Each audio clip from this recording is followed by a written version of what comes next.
இது நாளுக்கென்று தியானத்துக்காக நம்ம எடுத்துக்கொண்ட ஒரு வேத வசனம். आज के लिए ध्यान के लिए लिया हुआ वचन ஏசாயா தீர்க்கதரிசன புத்தகம், एशाया भविष्यवक्ता का पुस्तक, அதனுடைய 46வது அதிகாரம், उसके 46वां अध्याय 3-4 வசனத்தை வாசிங்க. 3 और 4 पढ़ेंगे.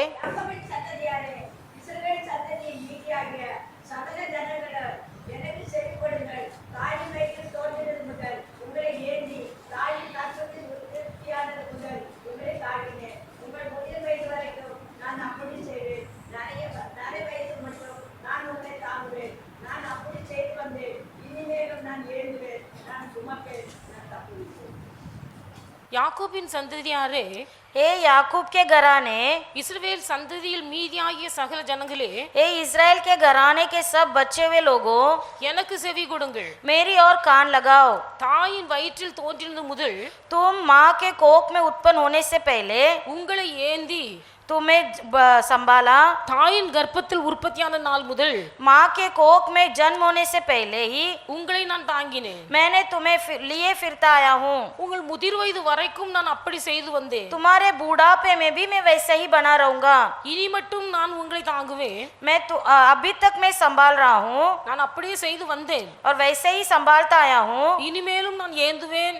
और तुम्हें और भी संभालूंगा நான் சுமப்பேன். और फिरता रहूंगा நான் தப்புவிப்பேன். और तुम्हें छुड़ाऊंगा. கர்த்தர் சொல்லுகிறார், प्रभु कहता है, இஸ்ரவேல் ஜனங்களை பார்த்து சொல்லுகிறார், इज़राइल लोगों को देखकर प्रभु कहता है, நான் உங்கள் முதிர் வயது வரைக்கும் உங்களை தாங்கினேன். मैं तुम्हारे बूढ़ापे में भी तुम्हें संभाला हूँ. இனி மட்டும் நான் உங்களை தாங்குவேன். अब तक मैंने तुम्हें बनाया, நான் அப்படி செய்து வந்தேன். मैं तुम्हें लिए फिरता रहूंगा. இனிமேலும் நான் ஏந்துவேன். मैं तुम्हें उठाए रहूंगा நான் உங்களை சுமப்பேன், நான் உங்களை தப்புவிப்பேன் என்று और சொல்லுகிறார். मैं छुड़ाते रहूंगा करके परमेश्वर आपसे कहता है. தேவனுடைய பிள்ளைகள், கர்த்தருடைய பிள்ளைகளுக்கு ஆண்டு கொடுக்கிற நல்ல ஒரு ஆறுதலான வாக்குத்தத்த வசனம். प्रभु के बच्चे, प्रभु आपको देने वाले एक तसल्ली भरा वचन. தாயின் கர்ப்பத்திலே கர்த்தர் நம்மை தாங்கினார். माँ के कोख में से प्रभु हमें संभाल रहा है. எத்தனையோ பிள்ளைகள் கர்ப்பத்திலே அழிந்து போகிறார்கள். कितने ही बच्चे गर्भ में ही नष्ट हो जाते हैं அவர்கள் மாத கணக்கில் இருக்கும் போது அபார்ஷன் ஆயிடுறாங்க.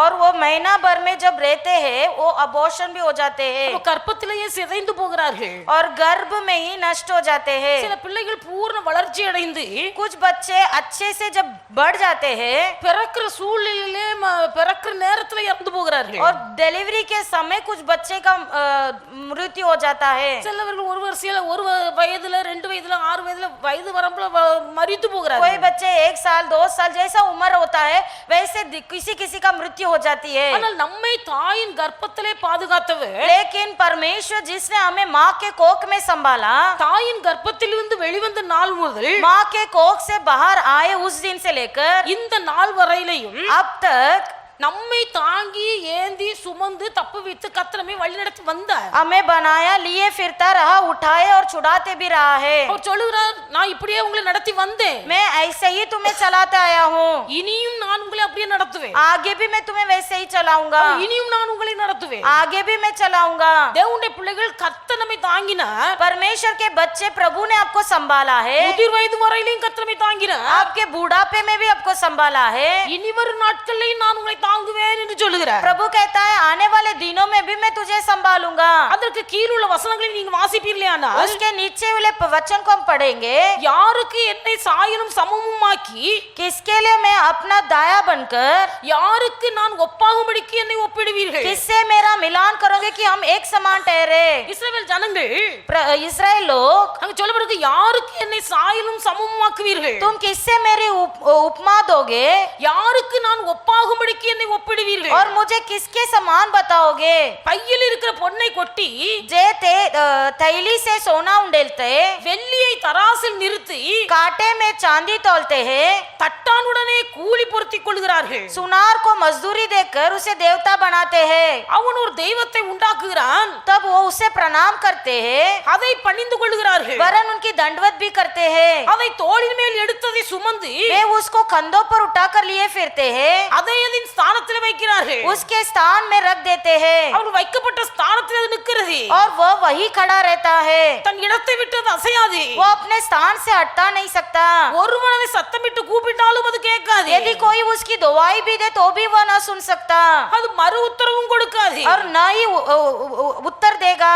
அவன் இக்கட்டை நீக்கி அவனை ரட்சிக்கவும் மாட்டான். மாட்டாது. और न विपत्ति से उसका उद्धार कर सकता है। அப்ப பையில் உள்ள வெள்ளியை கொட்டி तैली से सोना उंडेलता, பொன்னையெல்லாம் நிறுத்தி कांटे में चांदी तोलते ஒரு தட்டானிடத்துல போய் கூலி பொருத்தி और सोनार को मजदूरी देकर देवता बनाते हो அதை வார்ப்பிக்கப்பட்ட விக்கிரகமாய் மாற்றி और उसे प्रणाम करते हो, दंडवत करते हो அதை ஒரு குறிப்பிட்ட இடத்துல நிறுத்தி और उसे एक जगह पर खड़ा करते हो, அதற்கு முன்பாக வணங்கி उसके सामने दंडवत करके அதை சத்தமிட்டு கூப்பிடுகிறார்கள். और उससे ऊंची आवाज देकर पुकारते हो। அது பேசவும் மாட்டேங்குது, அசையவும் மாட்டேங்குது. वो ना ही तुमसे बात करता है और ना ही वो हिलता है, அவர் கூப்பிடுறதின் சத்தத்துக்கு செவி கொடுக்கவும் மாட்டேங்கிறது. ना ही वो तुम्हारे बोलने की आवाज को सुनता है மனுஷனுடைய இக்கட்டை நீக்கி அவருக்கு ஒரு ரட்சிப்பையும் விடுதலையும் கொடுக்க மாட்டேங்கிறது. और ना ही विपत्ति से उसका उद्धार कर सकता है। இப்படிப்பட்ட உருவத்துக்கு என்னை ஒப்பாக்குகிறீர்களா? क्या इसके समान तुम मेरा उपमा दोगे? இப்படிப்பட்ட சாயலுக்கு ஒப்பான சாயல் எனக்கு இருக்கிறது என்பதை நீங்கள் விசுவாசிக்கிறீர்களா? क्या इस प्रकार की मूर्ति के समान क्या मैं समान दिखाऊंगा?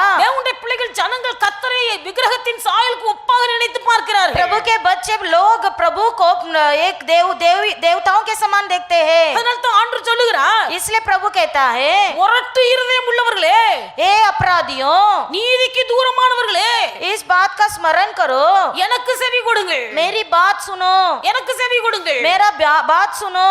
முரட்டு இருதயம் உள்ளவர்களே, हे अपराधियों, நீதிக்கு தூரமானவர்களே, ये धर्म से दूर होने वाले, எனக்கு செவி கொடுங்கள். कान लगाकर मेरी सुनो।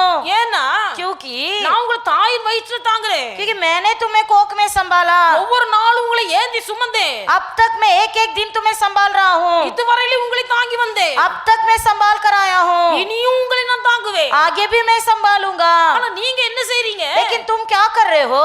எனக்குன்னு ஒரு சாயலை நினைவேற்றி வச்சிருக்கீங்க. मेरे लिए तुम एक रूप रखे हो எனக்கு ஒரு உருவத்தை உருவாக்கி இதுதான் என்று சொல்லி எனக்கு ஒப்புமையாக ஒப்பு கொடுக்கிறீர்கள். और कहते हैं ये मेरा परमेश्वर इसी रूप में दिखता है करके एक मूर्ति बना कर रखते हो। நான் வார்ப்பிக்கப்பட்ட விக்கிரகம் அல்ல, मैं किसी छेदा हुआ मूर्ति नहीं हूँ, நிறுத்தி வைக்கப்பட்ட இடத்துல நின்று கொண்டிருக்கிற விக்கிரகம் அல்ல, मैं खड़ा रखा हुआ जहाँ में खड़े रहने वाला एक मूर्ति नहीं हूँ, தொட்டு பார்த்தாலும் அசையாத விக்கிரகம் அல்ல, छूने पर भी न हिलने वाला मूर्ति नहीं हूँ, ஒரு மனுஷன் சத்தமிட்டு கூப்பிட்டாலும் கேட்காத விக்கிரகம் அல்ல, मैं वैसा मूर्ति नहीं हूँ कि बोलने पर भी मैं सुनता नहीं, மனுஷன் கூப்பிடும் போது அவனுடைய கூக்குரலை கேட்டோட இடுக்கண்களுக்கு நீங்களாக்கி ரட்சிக்க வல்லமை அற்ற இந்த விக்கிரகம் அல்ல.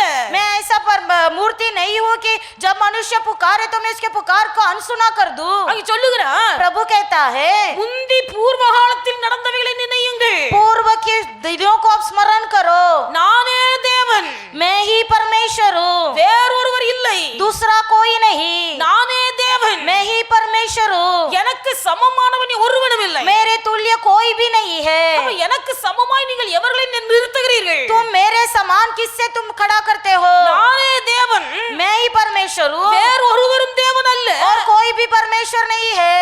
நானே எனக்கு சமமானது ஒன்றுமில்லை. मेरे तुल्य और कोई भी नहीं है। அவ ஆண்டவர் விரும்புகிற காரியம் என்ன? प्रभु क्या चाहते हैं? வெள்ளினாலும் வார்ப்பிக்கப்பட்டு பொன்னினாலும் ஒரு விக்கிரகத்தை எடுத்து ஒரு இடத்துல நிறுத்தி வைத்து सोना उंडेल कर चांदी तोल के एक मूर्ति बनाकर खड़ा करते हुए அந்த சாயலுக்கு ஒப்பாக என்ன நினைக்காதீங்க. उससे मेरा तुलना मत करो, அந்த சாயலுக்கு ஒப்புமையா என்னை ஒப்பிடாதீங்க. उससे मेरा तुलना मत करो। நான் தேவன், मैं जीवित परमेश्वर हूँ, என்னை அல்லாமல் வேற தேவன் இல்ல, मेरे सिवाय कोई और परमेश्वर नहीं है। அவர்களோடு ஒப்பிடுவதற்கு நான் சமமானவன் அல்ல, उसके जैसा तुलना कर ले कि उसके समान में नहीं हूँ। நானே தேவன் என்பதை நீங்கள் அறிந்து கொள்ளுங்கள். ये सच में जान लो कि मैं ही परमेश्वर हूँ। தேவனுடைய பிள்ளைகள் கர்த்தனை இனியும் தாங்க வேண்டுமானால், यदि परमेश्वर हमें आशीष करना है तो, கர்த்தரை நடத்தி வர வேண்டுமானால், यदि प्रभु हमें और अगुवाई करना है तो தேவனுடைய பிள்ளைகள் செவி கொடுக்க வேண்டிய ஒரு காரியம். आपको एक बात ध्यान लगाकर सुनना है। அதே அதிகாரத்தில் தான் கீழே வாசிக்கிறோம். इसी अध्याय में हम नीचे पढ़ते हैं, முரட்டு இருதயம் உள்ளவர்களே, हे कठोर मन वाले, நீதிக்கு தூரமானவர்களே செவி கொடுங்கள். तुम जो धर्म से दूर हो कान लगाकर सुनो। முரட்டு இருதயம் உள்ளவர்கள், हे कठोर मन वाले, அநேகர் ஆண்டவருடைய கையில் இருந்து அற்புதங்களை பெற்றுக் கொள்கிறார்கள். कई लोग प्रभु के हाथ से अद्भुत काम पाते हैं, கேட்ட சொல்லுவாங்க, கர்த்தர் தான் என்னை நடத்தி வந்தார். फिर कहेंगे प्रभु ने ही मुझे चलाया। இன்னைக்கு நான் நிற்கிறேன் என்று சொன்னால் தேவன் கிருபை இல்லாமல் வேற ஒண்ணுமில்ல. अब तक मैं अगर खड़ा हूँ ये प्रभु का अनुग्रह के सिवाय कुछ नहीं है। கர்த்தரே என்னை தாங்கினார். प्रभु ही मुझे संभाल रहा है। எல்லாம் நன்றா சொல்லுவார்கள். सब अच्छे से बोलेंगे, அவருடைய இருதயம் எப்படி இருக்கிறது? लेकिन हृदय कैसा है? முரட்டு இருதயம் உள்ளவங்களா இருக்கிறது. कठोर हृदय है। அவருடைய குணம் எப்படி இருக்குது? गुण कैसा है? நீதிக்கு தூரமாய் விலகி போயிருக்கிறார்கள். धर्म से दूर गए हैं, முரட்டு இருதயமும் कठोर हृदय, நீதிக்கு தூரமா இருக்கிற மக்கள், धर्म से दूर रहने वाले प्रजा, வெள்ளினாலும் பொன்னினாலும் வார்ப்பிக்கப்பட்ட சுரூபங்களை உருவாக்கி सोना और चांदी से उंडेल कर बनाए हुआ मूर्ति को, அதற்கு முன்பாக நின்று தங்கள் சத்தத்தை உயர்த்தி கூப்பிடுகிறார்கள். और उसके सामने पुकारते हैं. கர்த்தருக்கு பிரியப்படுகிறார் அல்ல. परमेश्वर इस पर प्रसन्न नहीं है. அவர் சொல்கிறார், நான் இது வார்ப்பிக்கப்பட்ட சாயலுக்கு என்ன ஒப்பாக்குகிறீர்கள். ये बनाई हुआ मूर्ति से मेरा तुलना मत करो. எனக்கு ஒப்பாக நீங்கள் எவர்களை நியமிக்கிறீர்கள்? आप तुम किससे मेरा समान करते हो? எனக்கு சமமானவன் யாரும் இல்ல. मेरे समान कोई भी नहीं है. நான் தேவன், मैं ही परमेश्वर हूँ. நானே தேவன். मैं ही परमेश्वर हूँ. இந்த ஒரு அறிவு விசுவாசம் எவர்களுக்குள்ள இருக்கிறதோ, ये समझ और ज्ञान किसके अंदर है? அவர்களை கர்த்தர் இன்னமும் தாங்குவார், ஏந்துவார், சுமப்பார். उन्हीं को प्रभु आगे भी संभालेगा और आगे भी उनको ले जाएगा. முதிர் வயதானாலும் சரி, நரைமயிரானாலும் சரி, चाहे तुम बूढ़े भी हो, चाहे तुम्हारे बाल पकने पर भी, தேவனுடைய பிள்ளைகள் கர்த்தர் உங்களை நடத்துவார். लेकिन परमेश्वर तुम्हें संभालेगा. நாம என்ன செய்யணும்? हम क्या करना है? முரட்டாட்டமான இருதயத்தை விட்டு நம்ம மனம் திரும்ப வேண்டும். एक कठोर हृदय से परिवर्तन होना है. தேவனுடைய பிள்ளைகள் கர்த்தரால் ஆசீர்வதிக்கப்பட்டவர்களுக்குள்ள முரட்டு இருதயம் இருக்க கூடாது. प्रभु के द्वारा आशीष पाए कि लोगों के अंदर कठोर हृदय नहीं होना है. அநேகர் சொல்லுவாங்க, आज कई लोग कहते हैं பையன் நல்லதான் இருந்தான், लड़का बहुत अच्छा था, வர வர இப்படி முரட்டு சுபாவமா வளர்றான், बढ़ते बढ़ते देखो कितना कठोर बढ़ रहा है, முரட்டுத்தனமா மாறுறான். बहुत कठोर रीति से बढ़ रहा है. அப்படின்னா என்ன அர்த்தம்? इसका मतलब क्या है? கீழ்ப்படியாம வளர்றான். यानी अनाज्ञाकारी बच्चा बन रहा है. சின்ன பிள்ளையா இருக்கும்போது நல்லா சொல்லு பேச்சு கேட்டு வளர்ந்தவன் क्योंकि बचपन में वो बच्चा अच्छा सा बात मानता था, முரட்டுத்தனமா இருக்கிறான். अभी मन कठोर हो गया है. தாய் தகப்பன் சொல்லுகிறார்கள், माता पिता कहते हैं சின்னல நல்லா தான் இருந்தான், बचपन में बहुत अच्छा लड़का था, வளர வளர எப்படி என்ன செய்தாலும் தெரியல முரடனா மாறிட்டான். बढ़ते बढ़ते पता नहीं इसको क्या हो गया, बहुत ही पत्थर दिल हो गया है, யார் சொல்லு கேட்க மாட்டான். किसी का बात नहीं सुनता. கீழ்ப்படியாதவர்கள் முரட்டு இருதயம் உள்ளவர்கள். जो अनाज्ञाकारी है वो ही कठोर मन वाले हैं. ஆண்டவருடைய பிள்ளைகள் கர்த்தரை தாங்க வேண்டுமானால், यदि प्रभु हमें संभालना है, கர்த்தரை ஏந்த வேண்டுமானால், यदि प्रभु हमें ले या फिरते हुआ रहना है, மரண காலம் வரைக்கும் கர்த்தரை நடத்த வேண்டுமானால், आपकी मृत्यु तक प्रभु हमें उठा कर रखना है, முரட்டு இருதயம் நம்ம விட்டு மாறணும். एक कठोर हृदय हमसे बदलना है, அந்த முரட்டாட்டமான இருதயம் நம்ம விட்டு மாறணும். कठोर हृदय में परिवर्तन होना है. அல்லேலூயா. हालेलुया. தேவனுடைய பிள்ளைகளின் கவனமா கேட்கணும். प्रभु के बच्चे ध्यान से सुनिए. வசனத்தை விதைக்க வேண்டியது எங்களுடைய கடமை. वचन को बोना हमारा काम है. வசனத்தை கேட்டு நீங்கள் அதன்படி ஜீவிக்க வேண்டியது எல்லாருக்கும் உள்ள கடமை. वचन को सुनकर उसके अनुसार चलना सभियों का काम है. வசனத்தை பேசும்போது जब वचन हम बात करते हैं, வசனம் உங்களோடு பேசும், அது என்னோடு பேசு. वचन आपसे भी बात करता है, हमसे भी बात करता है. பரிசுத்த ஆவியான் என்னோடு உணர்த்துவாரானால் நான் அதுக்கு கீழ்ப்படிய வேண்டியது அவசியம். जब परमेश्वर मुझसे बात करेगा तो उसका मुझे भी आज्ञा करना है. முரட்டாட்டமான இருதயம் எவர்களுக்குள்ளே இருக்கிறதோ அவர்கள் தங்கள் இருதயத்திலிருந்து மனம் திரும்ப வேண்டும். जिनका हृदय कठोर है वो अपने कठोर हृदय से परिवर्तन होए. வேதத்தில் நீங்கள் வசனங்களை வாசிப்பீர்களானால், जब हम पवित्र शास्त्र में पढ़ते हैं, எந்த ஒரு ஆசீர்வாதத்துக்கு பின்னாடி நிபந்தனை குறிக்கப்பட்டிருக்கிறது. हर एक आशीर्वाद के पीछे एक निबंधन रखा गया है. ஆண்டவருடைய பிள்ளைகள் கர்த்தரிடத்தில் வந்தால் எல்லாம் ஆசீர்வாதம் நினைக்க கூடாது. हम ये नहीं सोचना चाहिए प्रभु के पास आए तो सब आशीर्वाद है. எந்த நிபந்தனைகளை நிறைவேற்றினால் இந்த ஆசீர்வாதம் கிடைக்குமோ, जो निबंधन रखा गया उसे पूरा करने पर आशीर्वाद मिलता है. அந்த நிபந்தனைக்கு கீழ்ப்படியும் போது மட்டுமே அந்த ஆசீர்வாதம் நிறைவேறும். सबसे पहले उस निबंधन को हमें पूरा करने पर आशीर्वाद मिलेगा. இங்க கர்த்தர் சொல்லுகிறார், यहाँ पर प्रभु कहते हैं, முரட்டாட்டம் உள்ள இருதயம் உள்ளவர்களே, हे कठोर मन वाले, நீங்கள் மனம் திரும்புங்கள். आप मन फिराइए. நீதிக்கு தூரமானவர்களே, हे धर्म से दूर हुए लोग, நீங்கள் சமீபித்து வாருங்கள். आप समीप आ जाओ. அப்ப முரட்டாட்டமான இருதயம் தேவனுடைய பிள்ளைகளுக்குள்ள இருக்க கூடாது. कठोर मन हमारे हृदय में नहीं होना है. அப்ப முரட்டாட்டம் என்று சொன்னால் என்ன? कठोर कहने पर क्या है? தேவனுடைய பிள்ளைகள் 1 சாமுவேல் 15 அதிகாரம் 23வது வசனத்தை நீங்கள் வாசிப்பீர்களானால், पहला शामुएल 15वां अध्याय 23वां वचन को आप पढ़ोगे, ரெண்டகம் பண்ணுதல், விழிசூனிய பாவத்திற்கும், முரட்டாட்டம் பண்ணுதல், அவபக்திக்கும், விக்கிரக ஆராதனைக்கும் சரியாய் இருக்கிறது. நீ கர்த்தருடைய வார்த்தை புறக்கணித்தபடியினாலே, அவருமே ராஜாவாய் ராஜபடிக்கு புறக்கணித்து தள்ளினார் என்றார். முரட்டாட்டம் कठोर எழுதப்பட்டிருக்கிறது. முரட்டாட்டம் பண்ணுதல் कठोर करना விக்கிரக ஆராதனைக்கு சமமா இருக்கிறது. वो एक गृह देवताओं की पूजा करने का तुल्य है। இந்த ஜனங்கள் அப்படிதான் இருந்தார்கள். ये लोग वैसे ही थे, விக்கிரக ஆராதனைக்காரனா இருக்கிறார்கள். मूर्ति पूजा का दंडवत करते थे। அவருடைய இருதயம் முரட்டாட்டம் பிடித்ததா இருக்கிறது. उनका हृदय कठोर हो चुका था। அப்ப முரட்டாட்டம் பண்ணுவது விக்கிரக ஆராதனைக்கு ஒப்புமையா இருக்கிறது. तो ये जो कठोर हृदय होता है मूर्ति पूजा के समान है। இன்னைக்கு நம்முடைய இருதயம் எப்படி இருக்கிறது? आज हमारा हृदय कैसा है? தேவனுடைய பிள்ளைகளுடைய இருதயம் கடினம் இருக்க கூடாது. हमारा हृदय कठोर नहीं बनना है। இருதயம் கடினமா இருந்தால் यदि हृदय कठोर हो जाएगा, கடின இருதயம் உள்ளவர்கள் ये कठोर हृदय वाले அவர்கள் எவ்வளவு விசுவாசியா இருந்தாலும் इतना बड़ा विश्वासी क्यों न हो, தங்களுக்கு தெரியாமலேயே விக்கிரகத்துக்கு அடிமைப்பட்டு இருக்கிறார்கள். अपने ही अनजान में वो किसी मूर्ति का दासीत्व में है। அது முரட்டாட்டம் என்று சொல்லும்போது कठोर कहने पर கீழ்ப்படியாமையை குறிக்கிறது.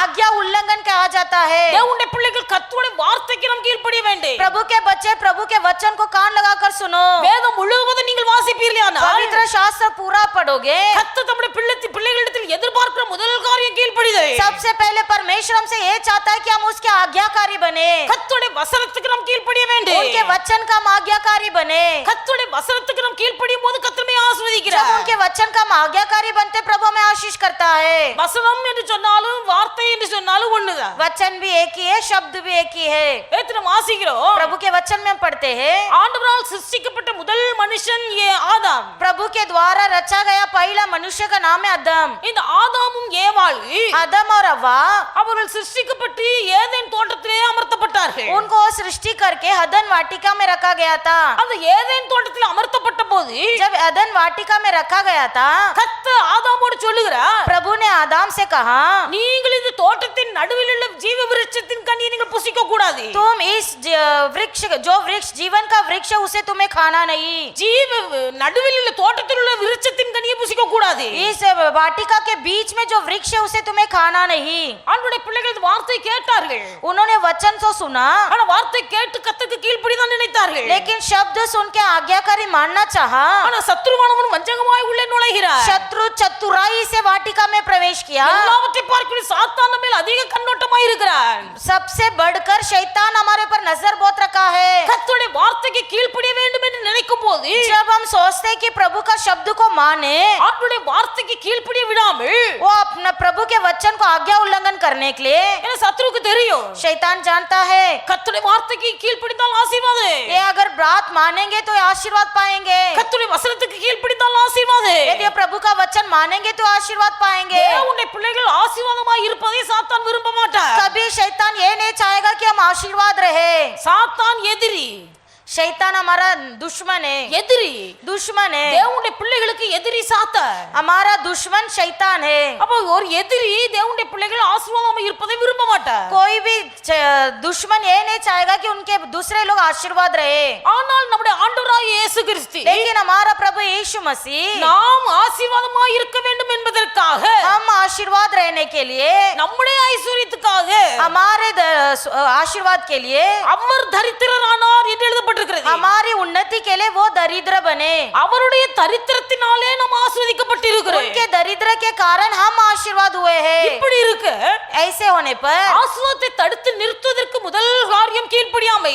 आशीर्वाद का पहला रुकावट है आज्ञा उल्लंघन। எவர்கள் தேவனுடைய வார்த்தைக்கு கீழ்ப்படியாமையை காண்பிக்கிறார்களோ, जो लोग प्रभु के वचन का आज्ञा उल्लंघन करते हैं, அந்த கர்த்தருடைய வார்த்தையை மீறி நடக்கிறவர்கள் தேவனுடைய ஆசீர்வாதத்தை இழந்து போகிறார்கள். यानी जो प्रभु के वचन को पार करके चलते हैं, वो आशीर्वाद का रुकावट है। ஆண்டவருடைய சமூகத்தில் வருகிற தேவனுடைய பிள்ளைகள் சிறியவர்களாய் இருந்தாலும் சரி, பெரியவர்களாய் இருந்தாலும் சரி, प्रभु के बच्चे जो भी चरण में आते, चाहे आप छोटे हो या बड़े हो, கீழ்ப்படிதல் உங்களுக்குள்ளே உண்டாயிருக்க வேண்டும். आपके अंदर आज्ञाकारी होना है। கீழ்ப்படிதல்.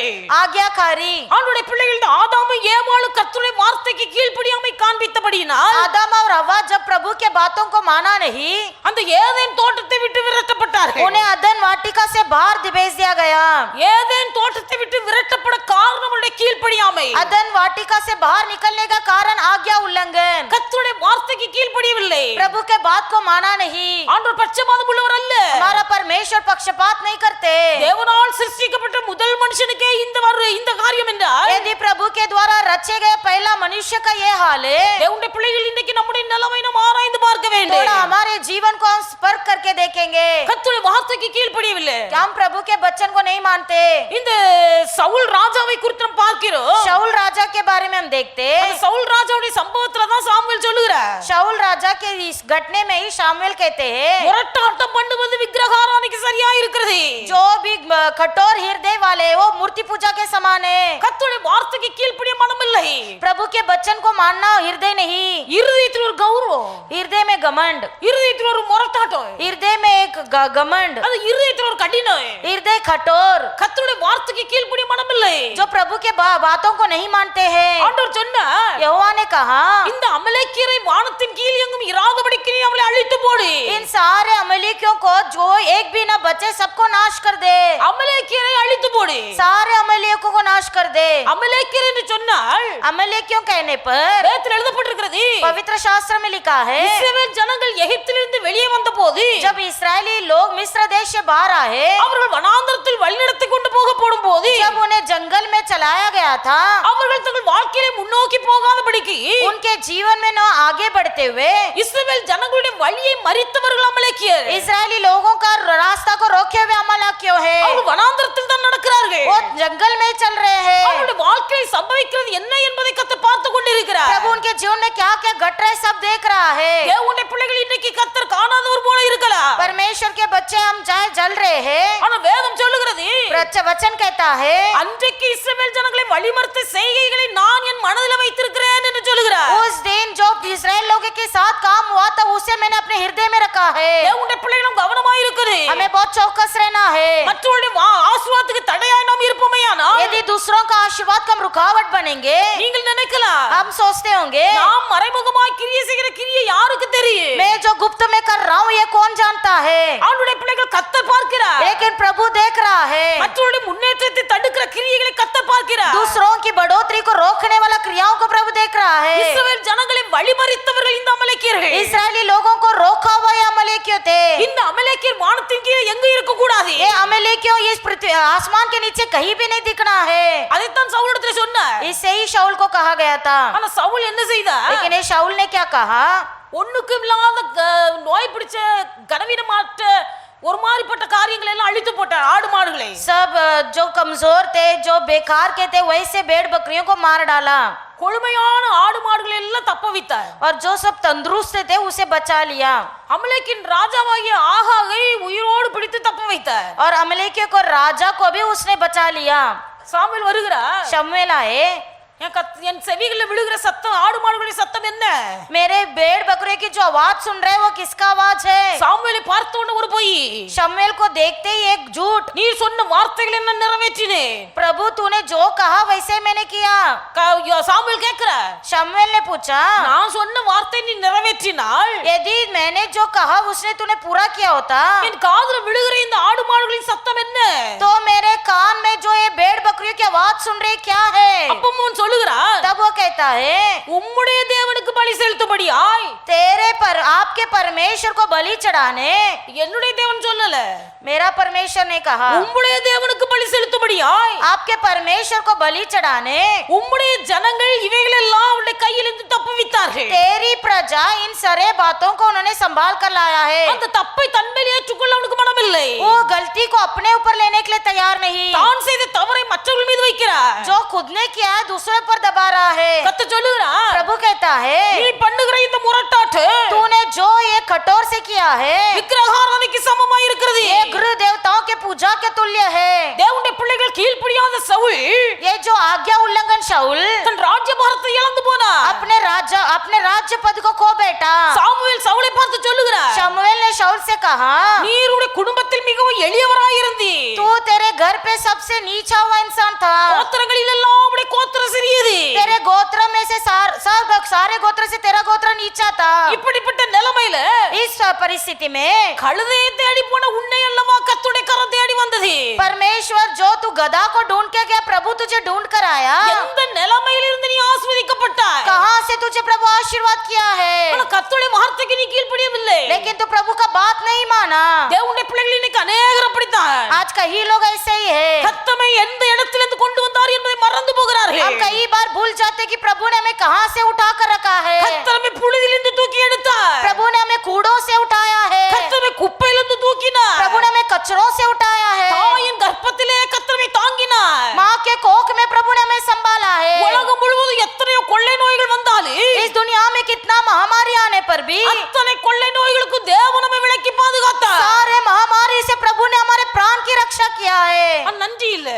धन्यवाद नहीं। கர்த்தரை மறந்துடுறாங்க. प्रभु को भूल जाते, கர்த்தரை மறந்து விட்டு प्रभु को भूलकर அவர்கள் செய்த தவறை மற்றவர்கள் மேல் சுமத்துகிறார்கள். जो हमने किया है वो दूसरों पर दबाते हैं। தேவனுடைய பிள்ளைகள் கர்த்தர் பார்க்கிறார். सब प्रभु देख रहा है। சாமுவேல் இடத்தில் போய் சொல்லலாம், शामुएल को तुम कह सकते हो, சாமுவேல் இடத்துல மறைக்கலாம், शामुएल को छुपा सकते हो, நீங்கள் செய்த தவறை மற்றவர்கள் மேல் சுமத்தி சொல்லலாம். तुमने जो कहा है वो दूसरों पर दबा कर बोल सकते हो, ஆனால் கர்த்தர் பார்க்கிறார். लेकिन ऊपर से प्रभु देख रहा है। கர்த்தருக்கு முன்பாக ஒன்றையும் மறைக்க முடியாது. उस यहोवा के सामने कुछ भी नहीं छुपता है, கர்த்தருடைய கண்கள் அக்னிமயமான கண்கள் என்று எழுதப்பட்டிருக்கிறது. क्योंकि परमेश्वर का आँख तेजोमय आँख है। அக்னிமயமான தேவனுடைய கண்களுக்கு மறைவான காரியம் ஒன்றுமில்லை. उस तेजोमय आँख के सामने कोई भी बात छुपती नहीं है। வேதத்தில் எழுதப்பட்டிருக்கிறது, प्रभु के वचन में लिखा है, மனுஷனுக்குள் இருப்பது இன்னது என்பதை இயேசு அறிந்திருந்தபடியினால் मनुष्य के भीतर क्या पाया गया है करके यीशु जानते हुए எந்த மனுஷனை குறித்தும் அவருக்கு யாரும் சொல்ல வேண்டிய அவசியம் இல்லை. किसी भी मनुष्य के बारे में यीशु के पास बताने की जरूरत नहीं ஒரு है। மனுஷனை குறித்த எல்லா காரியங்களையும் இயேசு அறிந்திருக்கிறார். हर एक व्यक्ति के बारे में यीशु सब जानते हैं, அதனால அந்த மனுஷனை குறித்து இயேசுவிடத்துல போய் ஒரு சொல்வதற்கு ஒருவனும் தேவையில்லை. इसलिए किसी व्यक्ति के बारे में यीशु के पास बोलने की जरूरत नहीं। ஆனா இன்னைக்கு நம்ம நினைக்கிறோம், हम सोचते हैं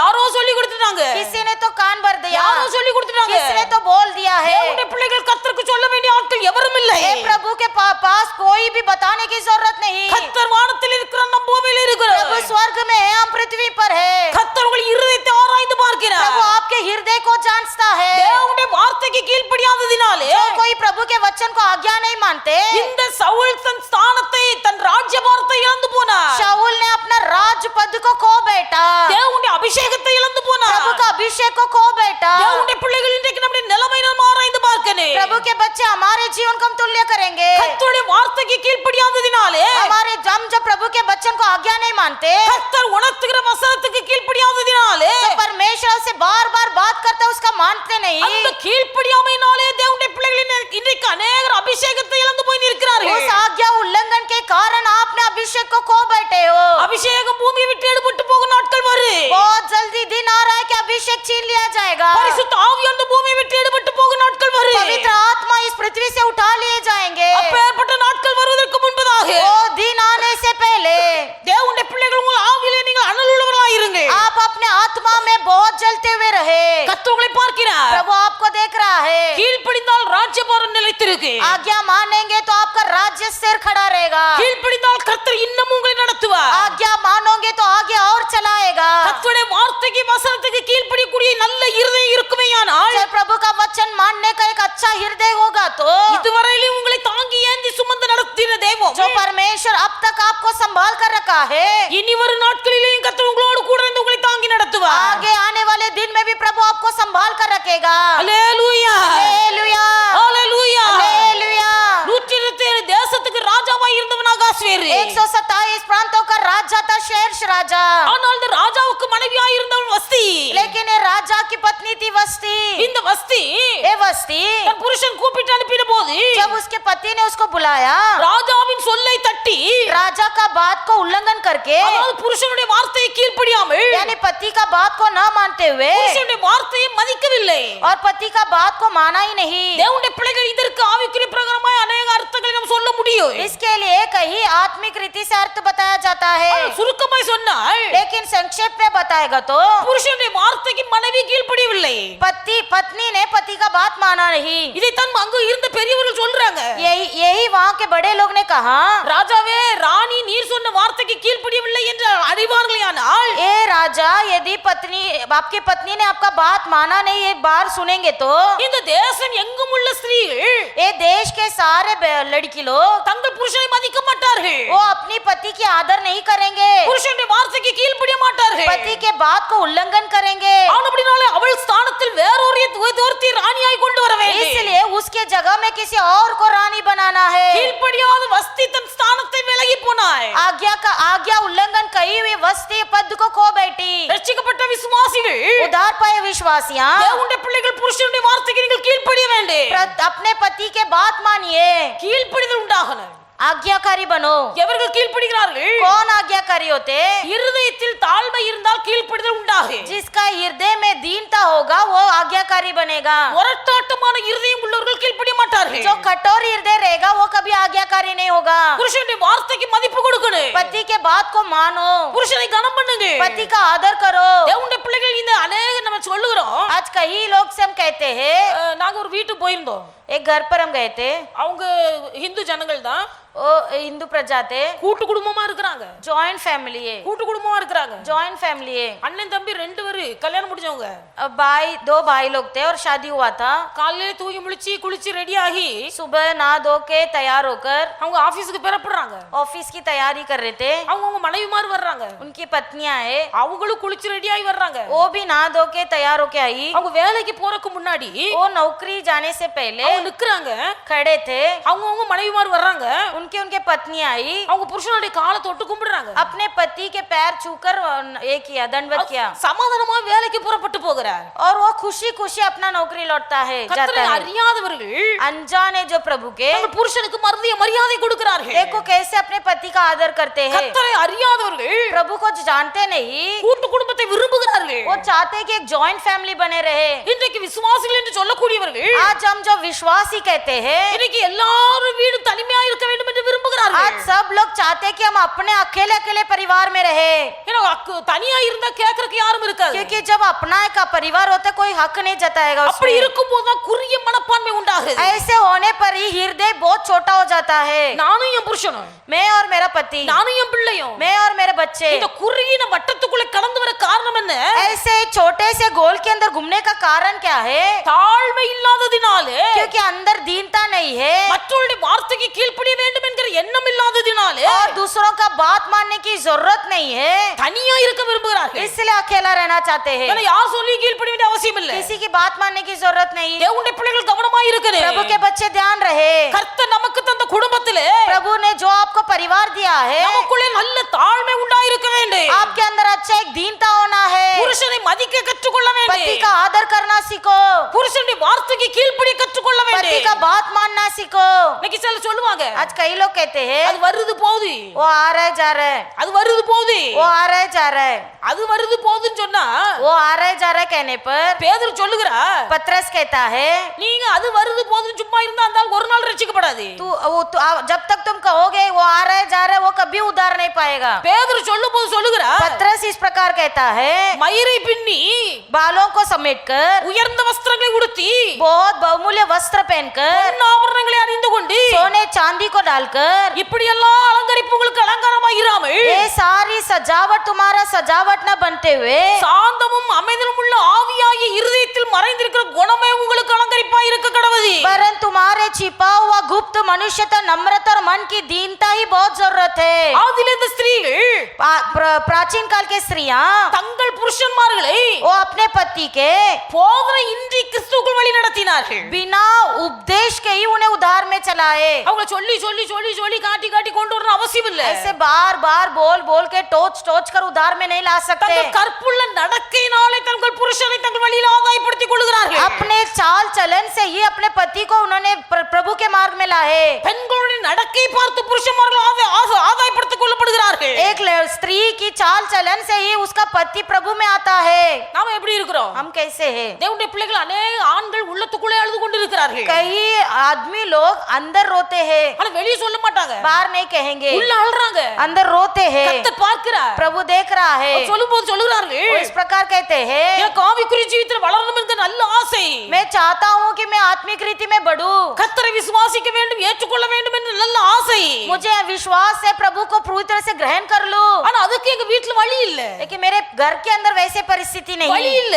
घर पे ऐसा परिस्थिति नहीं। அவர் ஆராதனைக்கு வர மாட்டாரு. அவர் வீட்ல இருக்கிறவருடைய அந்தரங்க ஜீவி நமக்கு தெரியாது. वो घर पे ही रहता है, आराधना में नहीं आता, उसका आंतरिक जीवन पता नहीं। ஆனா இவங்க ஒழுங்கா ஆராதனைக்கு வருகிறார்கள். लेकिन स्त्रियां बहुत अच्छे से आते हैं, அவங்க சமூகத்துக்கு ஒழுங்காய் வருகிறார்கள். प्रभु के भवन में आते हैं। ஆனா சகோதரன் சொல்லும்போது, लेकिन जब भाई से पूछते तो कहता है, ஆவிக்குரிய ஜீவிதத்தில் வர முடியாமல் இருப்பதற்கு காரணமே என் மனைவிதான். मैं आत्मिक रीति में जो नहीं बढ़ पा रहा हूँ, इसका वजह मेरी पत्नी है। என் வீட்ல யாருக்கும் தெரியாம நான் பைபிள் படிக்கவே முடியாது. முடியாது. मेरे घर पे किसी को न देखे हुए बाइबल नहीं पढ़ सकता हूँ, தெரிஞ்சு பைபிள் படிக்க முடியாது. दिखाते हुए बाइबल नहीं पढ़ सकता हूँ. நான் பைபிள் வாசிக்கிறத பார்த்தா अगर किसी ने घर में देख लिया बाइबल पढ़ते हुए, பக்தி முத்தி போச்சுதான் அப்படின்னு கேக்குறாங்க. तुरंत बोलती है कि तुम्हारा भक्त बढ़ गया है. நான் கொஞ்சம் மௌனமா இருந்தால் मैं थोड़ा शांत रहता हूँ तो ரொம்ப பரிசுத்தத்துல தேறிட்டீரோ அப்படின்னு கேக்குறாங்க. तो कहती है कि क्या पवित्रता में बड़े हो गए?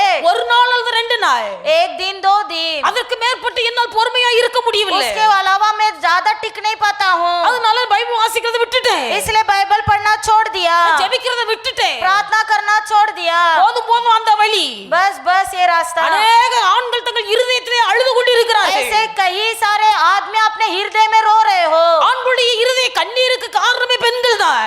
एक आदमी का आंसू का कारण एक स्त्री है. உண்மையாய் ரட்சிக்கப்பட்ட ஒரு ஸ்திரீ एक सही में उद्धार पाई हुई स्त्री தன் புருஷனும் தன் வழியிலே ஆதாயப்படுத்த வேண்டும் என்பதற்காக एक पति को अपने प्रभु के रास्ते में लाने के लिए குத்தி குத்தி காண்பிப்பதல்ல, उसे चुबा चुबा कर मत दिखा, தன்னுடைய நடக்கையினால் அவனை ஆதாயப்படுத்திக் கொள்கிறார். तेरे चाल चलन से उसे तैयार कर. நடக்கை எப்படி இருக்கிறது? तेरा चाल चलन कैसा है? தேவனுடைய பிள்ளைகள் கர்த்தர் உங்களை பார்க்கிறார். प्रभु आपको देख रहा है, கர்த்தர் உங்களை பார்க்கிறார். प्रभु आपको देख रहा है. புருஷனுடைய வார்த்தைக்கு மதிப்பு கொடுக்கவில்லை வஸ்தி.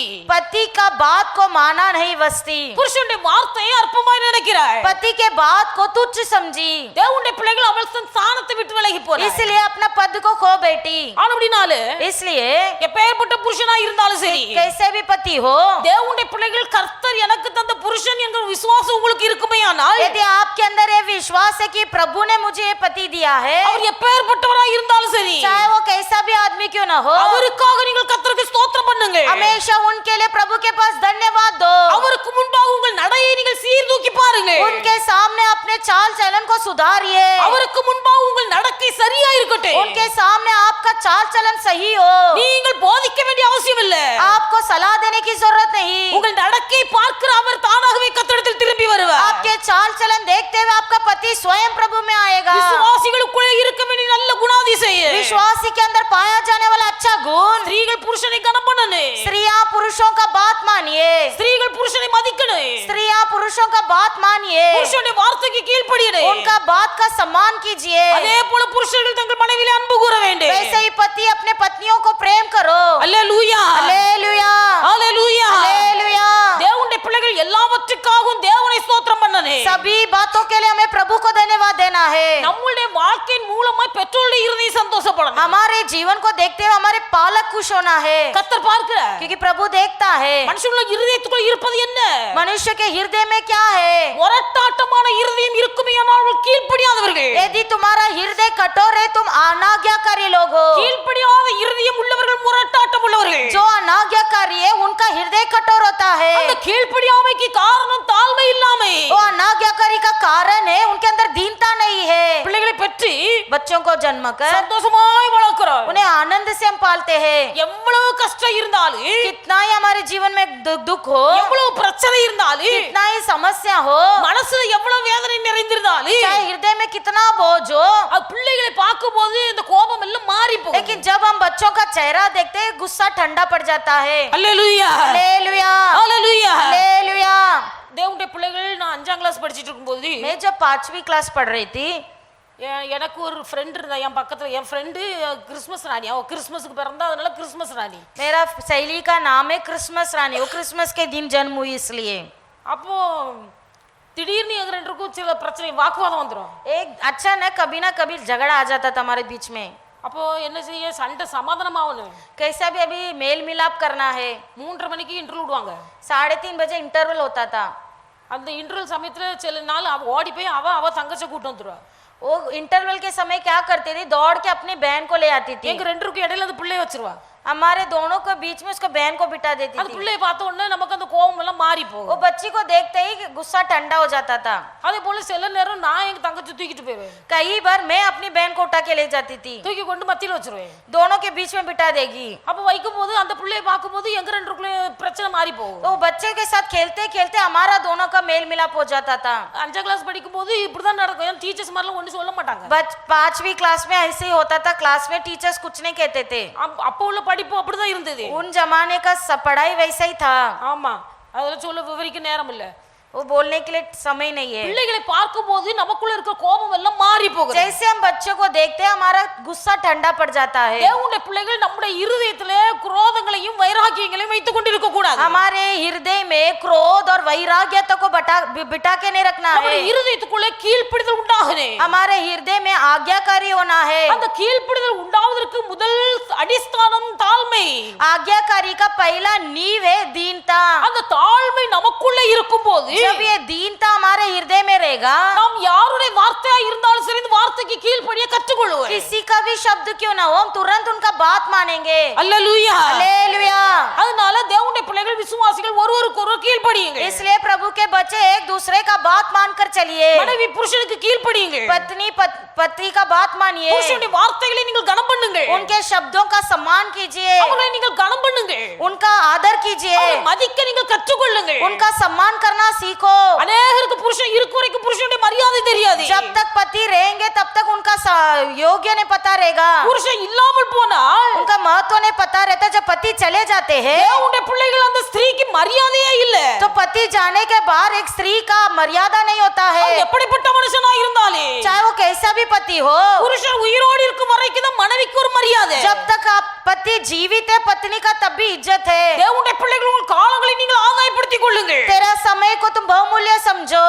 தேவனுடைய பிள்ளைகள் கீழ்ப்படியாமையினால் வஸ்தி ஸ்தானத்தை இழந்து போனார். आज्ञा उल्लंघन किया इसलिए वस्ती ने अपना पद खो दिया। அதனால கீழ்ப்படிகிற இருதயம் நமக்கு வேண்டும். इसलिए हमारे अंदर भी आज्ञाकारी होना है। கர்த்தருடைய வார்த்தைக்கு கீழ்ப்படியாத ஆதாமும் ஏவாளும் தோட்டத்தை இழந்து जो போனார்கள். परमेश्वर का वचन को आज्ञा उल्लंघन किया आदम और हव्वा को अदन वाटिका से बाहर दिया गया। கர்த்தருடைய வார்த்தைக்கு கீழ்ப்படியாத சவுல் தன் ராஜ்யபாரத்தை இழந்து போனார். प्रभु के वचन को आज्ञा उल्लंघन किया हुआ शाऊल ने अपना पद खो दिया। புருஷனுடைய வார்த்தைக்கு கீழ்ப்படியாத வஸ்தி தன் ஸ்தானத்தை இழந்து போனார். जो अपने पति के बात को आज्ञा उल्लंघन किया वस्ती ने अपना पद खो दिया। நீங்கள் வேதத்தில் வாசிப்பீர்களானா और हम पवित्र शास्त्र में पढ़ते हैं 1 ராஜாக்கள் 30வது அதிகாரத்தில் 20வது அதிகாரத்தில் ஒரு சம்பவம் எழுதப்பட்டிருக்கிறது. पहला राजाओं के पुस्तक के 20वां अध्याय में एक घटना लिखी गई है। 1 ராஜாக்கள் 20 35 36 வசனங்களை வாசிப்பீர்களானால் पहला राजाओं 20वां अध्याय 30 और 31वां वचन அங்கே पढ़ेंगे। கர்த்தருடைய தீர்க்கதரிசிகளின் புத்திரன் ஒருவன் வந்து वहां पर भविष्यद्वक्ताओं का एक पुत्र आकर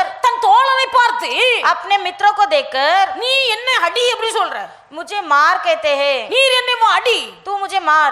தீர்க்கதரிசிகளின் புத்திரரில் ஒருவன் भविष्यद्वक्ताओं के पुत्र में से एक அவன் தன் தோழனை பார்த்து वो अपने मित्रों को देखकर கர்த்தருடைய வார்த்தையின்படி நீ என்னை அடி.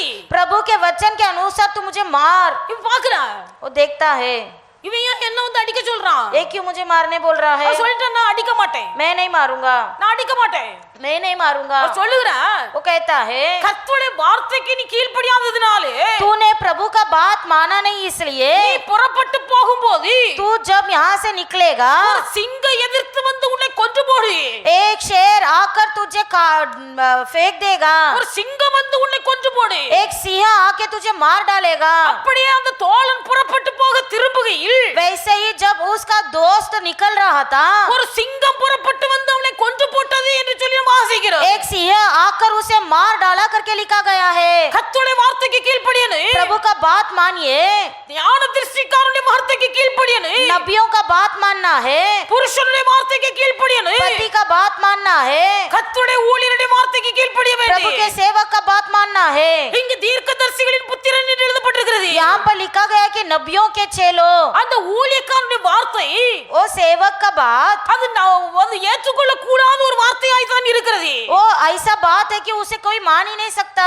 ஆனா அவன் தீர்க்கதரிசி, लेकिन वो नबी है। அவன் சொல்ற வார்த்தை கீழ்ப்படியணும். वो जैसा बोलता है वैसा ही मानना है அது கர்த்தருடைய வார்த்தை. क्योंकि वो प्रभु का वचन है। கர்த்தர் தான் சொல்லி அனுப்புறார். वो यहोवा ही बोल के भेज रहा है। தோழனிடத்துல போ, तू जा अपने सही के உன் தோழனை पास, பார்த்து நீ என்னை அடி என்று சொல்லு. अपने संगी के पास जाकर कर मुझे मार। இவன் அடிக்க மாட்டேன்னு சொன்னான். उसने कहा मैं नहीं मारूंगा। தீர்க்கதரிசிகளின் புத்திரன் சொல்லுகிறான் नबियों के चेलों ने कहा கர்த்தருடைய வார்த்தைக்கு கீழ்ப்படியாத நிமித்தமாய் तूने यहोवा का वचन नहीं माना, நீ புறப்பட்டு போகும்போது சிங்கம் உன்னை எதிர்த்து கொன்று போடு. इस कारण तू जब मेरे पास से चला जाएगा सिंह तुझे मार डालेगा। தேவனுடைய பிள்ளைகள் இந்த வார்த்தைகள் நம்மளால அங்கீகரிக்க முடியவில்லை. ये वचन को हम ग्रहण नहीं कर पाएंगे। ஆனால் கர்த்தருடைய வார்த்தை தீர்க்கதரிசி மூலமாய் வெளிப்பட்ட கர்த்தருடைய வார்த்தைக்கும் கீழ்ப்படியாமல் போனதினால் यहोवा का वचन नबियों के जरिए जब प्रकट हुआ उसने आज्ञा उल्लंघन किया, इसलिए அந்த தீர்க்கதரிசி சொன்னபடியே சிங்கம் வந்து नबी ने जिस प्रकार कहा वैसे ही सिय्योन ने उसे मार डाला। அல்லேலூயா. हालेलुया। தேவனுடைய பிள்ளைகள் கர்த்தருடைய வார்த்தை எவர்கள் மூலமாய் வெளிப்பட்டாலே प्रभु के बच्चे चाहे प्रभु का वचन किसी के भी जरिए प्रकट हो, கீழ்ப்படிகிற இருதயம் நமக்குள்ளே உண்டாயிருக்க வேண்டும். हमारे अंदर आज्ञाकारी हृदय होना है। இந்த கீழ்ப்படிகிற இருதயம் நமக்குள்ளே உண்டாகும் போது ये आज्ञाकारी हृदय जब अंदर होगा நம்முடைய இருதயத்தில் இருக்கிற முரட்டுத்தன்மை எல்லாம் மாறி போகிறது. तब अंदर का हृदय का कठोरपन दूर होगा, இருதயத்தில் முரட்டாட்டம் எல்லாம் மாறி अंदर का போகிறது. हृदय का कठोरता दूर होगा, நமக்குள்ள இருக்க கடின இருதயம் மாறி போகிறது. कठोर हृदय दूर होकर கர்த்தருடைய கடின இருதயத்தை மாற்றி हमारे कठोर हृदय को प्रभु दूर कर कर நமக்குள்ளே நவமும் சதையுமான இருதயத்தை கர்த்தர் தருகிறார். हमारे अंदर परमेश्वर कोमल और नम्र भरा हृदय देगा। இந்த நவமும் சதையுமான இருதயத்தை கர்த்தர் நமக்கு தரும்போது एक कोमल और नम्र भरा हृदय जब प्रभु देता है தேவனுடைய பிள்ளைகள் யாருக்கு நாம் கீழ்ப்படிய கற்றுக்கொள்வேன். तो हम सीख जाएंगे कि किसका आज्ञाकारी बनना है। இந்த கீழ்ப்படிதல் ये आज्ञाकारी மனுஷனுடைய வாழ்க்கையில உயர்வை உண்டாக்குகிறது. एक व्यक्ति के जीवन में उन्नति लाता है। மாத்திரமல்ல வேதத்தில் சொல்லப்பட்டிருக்கிறது इतना ही नहीं, पवित्र शास्त्र में लिखा है அந்த முரட்டாட்டம் விக்கிரக ஆராதனைக்கு ஒப்புமையா எழுதப்பட்டிருக்கிறது. ये जो कठोरता है मूर्ति पूजा के समान है। ஆண்டவருடைய பிள்ளைகளுக்கு வேதத்தில் வாசிப்பீர்களானால் पवित्र शास्त्र में पढ़ते हैं அந்த விக்கிரக ஆராதனைங்கிறது ஆண்டவருக்கு பிடித்தமில்லாத ஒரு ये காரியம். मूर्ति पूजा प्रभु कभी पसंद ही नहीं करते। இயேசு சொன்னா यीशु ने कहा என்னை அல்லாமல் தேவன் இந்த பூமியில ஒருவனும் இல்லை. मेरे सिवाय कोई भी इस पृथ्वी पे परमेश्वर नहीं है। 10 கற்பனைகளை எழுதி கொடுத்தார் மோசே மூலமாக. 10 आज्ञाओं को मूसा को लिख के दिया, அதை கர்த்தர் எழுதி கொடுக்கிறார். यहोवा ने लिख के दिया। என்னையன்றி வேற தெய்வம் உனக்குள்ளே உண்டாயிருக்க வேண்டாம். मेरे अलावा कोई और ईश्वर तेरे अंदर नहीं पाया जाना அந்த है। இடத்துல நிறைய விமர்சனம் கொடுக்கப்பட்டு இருக்கிறது. यहाँ पर बहुत सारे बातें गई गई है। தேவனுடைய பிள்ளைகள் சுருக்கமாய் சொல்லும்போது बहुत संक्षेप में कहा गया तो கர்த்தரே தேவன், यहोवा ही परमेश्वर है। அவருக்கு ஒப்புமையாய் நாம் எதையும் கொண்டு வர முடியாது. उससे तुलना करने के लिए किसी को हम लेने आ सकते। அவருக்கு சாயலாக நாம் எதையும் கொண்டு வர முடியாது. उनके समान हम किसी को भी सामने नहीं ला सकते। இந்த ஜனங்கள் அவருக்கு ஒப்புமையாய் ஒரு சாயலை உருவாக்கி கொண்டு लेकिन ये प्रजा प्रभु का सम्मान करने के लिए एक रूप बनाकर வெள்ளினாலும் பொன்னினாலும் ஒரு உருப்படியை உண்டாக்கி एक चांदी और सोने से एक अवतार बनाकर அதை கர்த்தருடைய சாயலுக்கு ஒப்புமையாக்கி और कहते हैं कि ये यहोवा का तुल्य है। அவர்கள் இப்படிப்பட்ட காரியங்களை செய்த போது ये ऐसे काम कर रहे हैं, इसलिए கர்த்தர் விரும்பாத காரியங்களில் ஈடுபடுகிறார்கள். परमेश्वर जो पसंद नहीं करते इन कामों में लगे रहते அப்ப हैं। ஆண்டவர் விரும்பாத காரியம் நம்மிடத்தில் இருக்க கூடாது. प्रभु जो पसंद नहीं करते ये हमारे जीवन में नहीं होना है। 1 கொரிந்தியர் 5வது அதிகாரம் पहला कुरिन्थियों 5वां अध्याय அவனுடைய 11வது வசனத்தை நீங்கள் வாசிப்பீர்களானா 11 वचन को जब पढ़ोगे 1 கொரிந்தியர் 5:11 நான் உங்களுக்கு எழுதினது என்னவென்றால், சகோதரன் எனப்பட்ட ஒருவன் விபச்சாரக்காரனாயாவது, பொருளாசைக்காரனாயாவது, விக்கிரக ஆராதனைக்காரனாயாவது, உதாசீனனாயாவது, வெறியனாயாவது, கொள்ளைக்காரனாயாவது இருந்தால் அவனுடைய கலந்திருக்க கூடாது. அப்படிப்பட்டவனுடனே கூட புசிக்கவும் கூடாது. சுருக்கமா நான் சொல்லும்போது बहुत छोटे में हम कहेंगे तो சகோதரனாகிய ஒருவன் एक भाई அவன் விக்கிரகாராதனைக்காரனாய் இருந்தால் यदि वो मूर्ति पूजक हो அவனோடு கலந்திருக்க கூடாது.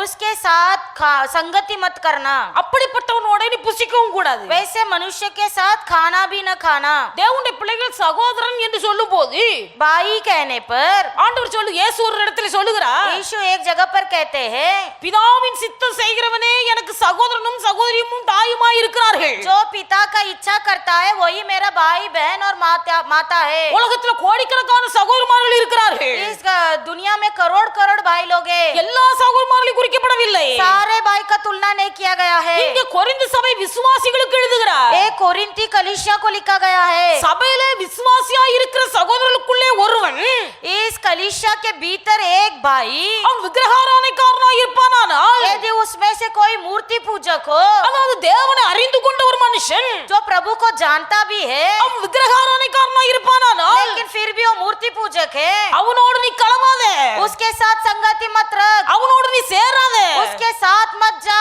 அவனோடு சேர்ந்து சாப்பிடாதே. उसके साथ खाना भी न खाना।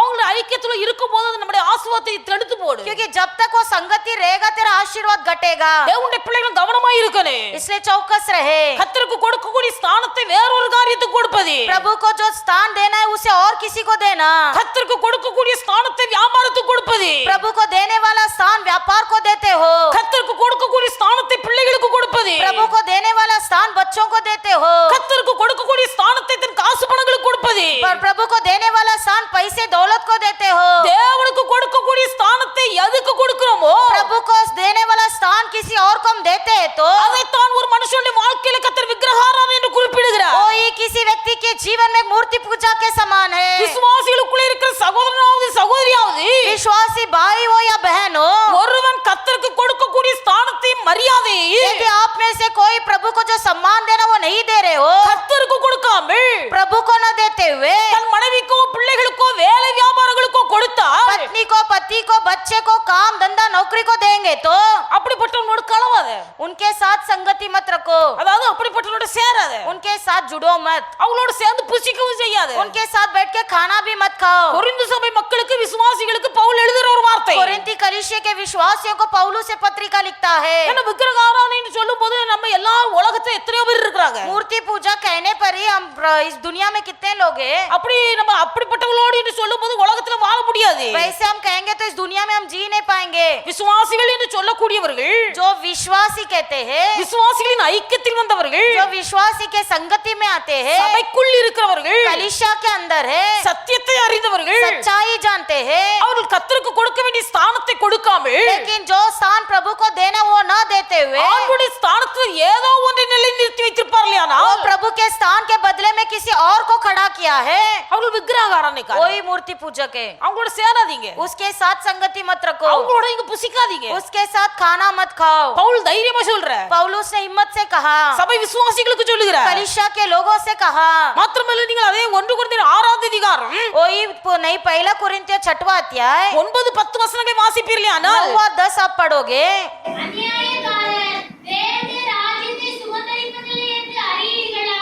வஞ்சிக்கப்படாதிருங்கள். பேசி மார்க்கத்தாரும் விக்கிரக ஆராதனைக்காரரும் விபச்சாரக்காரரும் சுய புணர்ச்சிக்காரரும் ஆண் புணர்ச்சிக்காரரும் திருடரும் பொருளாசைக்காரரும் வெறியரும் உதாசீனரும் கொள்ளைக்காரரும் தேவனுடைய ராஜ்யத்தை சுதந்தரிப்பதில்லை. அங்க ஒரு பெரிய பட்டியல் கொடுக்கப்பட்டிருக்கிறது.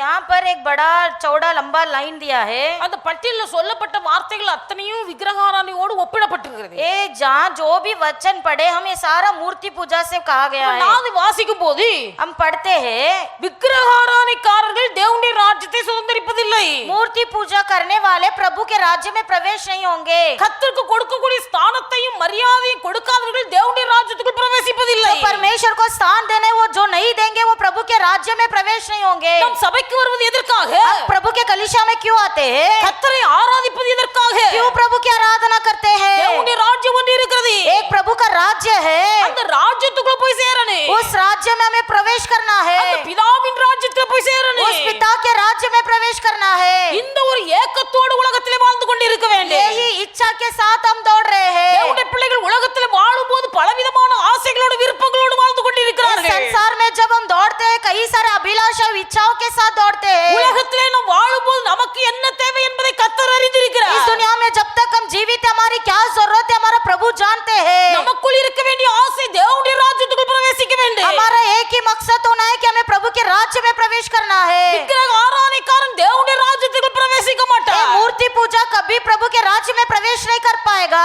தேவனுடைய ராஜ்யத்துக்குள் பிரவேசிக்க மாட்டான்னு தெரிஞ்ச பிறகு அந்த ஆள்கிட்ட நமக்கு என்னத்துக்கு ஐக்கியம்? जब हमें पता है कि ये इंसान प्रभु के राज्य में प्रवेश नहीं करेगा तो उसके साथ संगति क्यों चाहिए? நமக்கே தெரியுது. हमें खुद पता है। ஆவியானவர் விலகி போனார். पवित्र आत्मा हट गया, விக்கிரகத்தின் ஆவி உள்ள வந்திருக்கு. मूर्ति पूजा अंदर आ गया। இந்த ஆள் பரலோகத்துக்கு போகவே போகாது. पक्का पता हो गया ये स्वर्ग नहीं जाने वाला है। அந்த ஆட்கள்கிட்ட நமக்கு ஐக்கிய சமாதானம் தேவையில்லை. इसके साथ में संगति भी नहीं, समाधान भी नहीं चाहिए। அந்த ஆளோட நீ கலவாத. इसके साथ संगति मत रखो, அந்த ஆட்களோட நீ புசிக்காத. उसके साथ खाना भी मत खाओ, ஏன்னா தேவனுடைய ராஜ்யத்துக்கு சுதந்திரவாளி அல்ல அவர்கள். क्योंकि वो प्रभु के राज्य का वारिस नहीं होगा। விக்கிரக ஆராதனைக்காரர்கள் தேவனுடைய ராஜ்யத்தில் பிரவேசிக்க जो மாட்டார்கள். भी मूर्ति पूजक है वो प्रभु के राज्य में वारिस नहीं होगा। அதனால தான் 10வது அதிகாரம் 14வது வசனத்தில் வாசிக்கிறோம். इसलिए 10वां अध्याय के 14 वचन में इस प्रकार लिखा है, எல்லா விசுவாசிகளுக்கு சொல்லுகிறார். सब विश्वासी को कहा गया है விக்கிரக ஆராதனை விட்டு விலகி ஓடுங்க. मूर्ति पूजा से बचे रहो, விக்கிரக ஆராதனைக்கு விலகி ஓடுங்க. मूर्ति पूजा से बचे रहो। தேவனுடைய பிள்ளைகள் இன்னைக்கு நம்முடைய ஐக்கியம் யாரோடு இருக்கிறது? आज के दिन हमारा संगति किसके साथ है? தேவனுடைய பிள்ளைகள் இந்த விக்கிரக ஆராதனை என்பது மாம்சத்தின் கிரியைகள்ல ஒன்று. ये मूर्ति पूजा हमारे शारीरिक का क्रिया में एक है। கலாத்தியர் 5வது அதிகாரம் 20வது வசனத்தில் வாசிப்பீர்களானால் गलातियों के 5वां अध्याय में 25वां वचन पढ़ेंगे மாம்சத்தின் கிரியைகள் வெளியரங்கமாய் இருக்கிறது. शारीरिक गुण बाहरी रूप से है அந்த மாம்சத்தின் கிரியைகள்ல ஒன்றுதான் இந்த விக்கிரக ஆராதனை. ये शारीरिक ग्रुप गुण में से एक गुण ही मूर्ति पूजा है விக்கிரக ஆராதனை சொல்லும்போது தேவனுடைய பிள்ளைகள் மூர்த்தி அப்படின்னு நினைக்க கூடாது. मूर्ति पूजा कहने से ही मूर्ति को मत सोचो அது உலகத்தின் மக்கள் அவர்கள் வழிபடுகிறார்கள். और दुनिया के लोग जो पालन करते हैं விசுவாசிகளுக்கு சொல்லப்படுகிற ஒரு காத்தை लेकिन विश्वासियों का क्या मूर्ति है விக்கிரக ஆராதனை என்பது मूर्ति पूजा कहने पर தேவனுடைய பிள்ளைகள் மாம்சத்தின் கிரியைகள். शारीरिक क्रिया மாம்சத்தின் கிரியைகள் வெளியரங்கமாய் இருக்கிறது. शारीरिक क्रिया बाहरी रूप से है அவைகளில் ஒன்று விக்கிரக ஆராதனை. उसमें से एक मूर्ति पूजा है மாம்சத்தின் கிரியையாகிய விக்கிரக ஆராதனை செய்கிறவர்கள் தேவனுடைய ராஜ்யத்துக்குள் பிரவேசிக்க மாட்டார்கள். जो शारीरिक क्रिया मूर्ति पूजा का अनुशासन करते हैं वो स्वर्ग राज्य का वारिस नहीं होगा அது ஆண்டுடைய பிள்ளைகள் प्रभु के बच्चे நமக்குள்ளே விக்கிரக ஆராதனை இருக்க கூடாது. हमारे अंदर मूर्ति पूजा नहीं होना है அதாவது தேவனுக்கு கொடுக்கக்கூடிய ஸ்தானத்தையும் கனத்தையும் மரியாதையும் உலக பொருள் எதுக்காக நாம் கொடுத்திருப்போமே ஆனால் यदि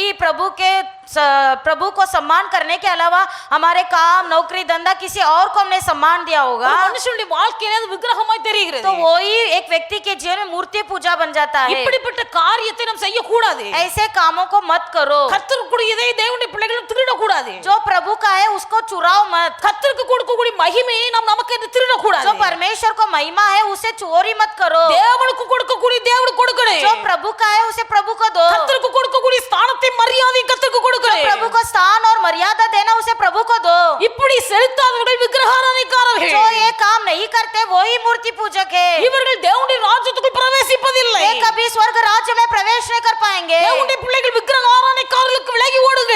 इस मूर्ति पूजाओं से बचे रहो 1 கொரிந்தியர் 6:9-10 தான் சொல்லப்பட்டிருக்கிறது. पहला कुरिन्थियों 6वां अध्याय 9 और 10 में लिखा गया है விக்கிரகாராதனைக்காரர்கள் தேவனுடைய ராஜ்யத்தில் பிரவேசிப்பதில்லை. मूर्ति पूजा स्वर्ग राज्य में के वारिस नहीं होंगे கலாத்தியர் 5:20 அதை தான் வாசிக்கிறேன். गलातियों 5:20 में हम पढ़ते हैं மாம்சத்தின் கிரியைகள் வெளியரங்கமாய் இருக்கிறது அவைகளில் ஒன்று விக்கிரகாராதனை. शारीरिक गुण बाहरी रूप से उसमें से एक है मूर्ति पूजा இப்படிப்பட்டவர்கள் தேவனுடைய ராஜ்யத்தை சுதந்தரிப்பது இல்லை என்று ये लोग स्वर्ग राज्य में प्रवेश नहीं करेंगे முன்னே நான் உங்களுக்கு சொன்னது போல இப்பொழுது உங்களுக்கு நான் சொல்லுகிறேன். सबसे पहले मैंने तुमसे कहा वो फिर से मैं कह रहा हूँ கொரிந்து சபை விசுவாசிகளுக்கு சொன்னார்.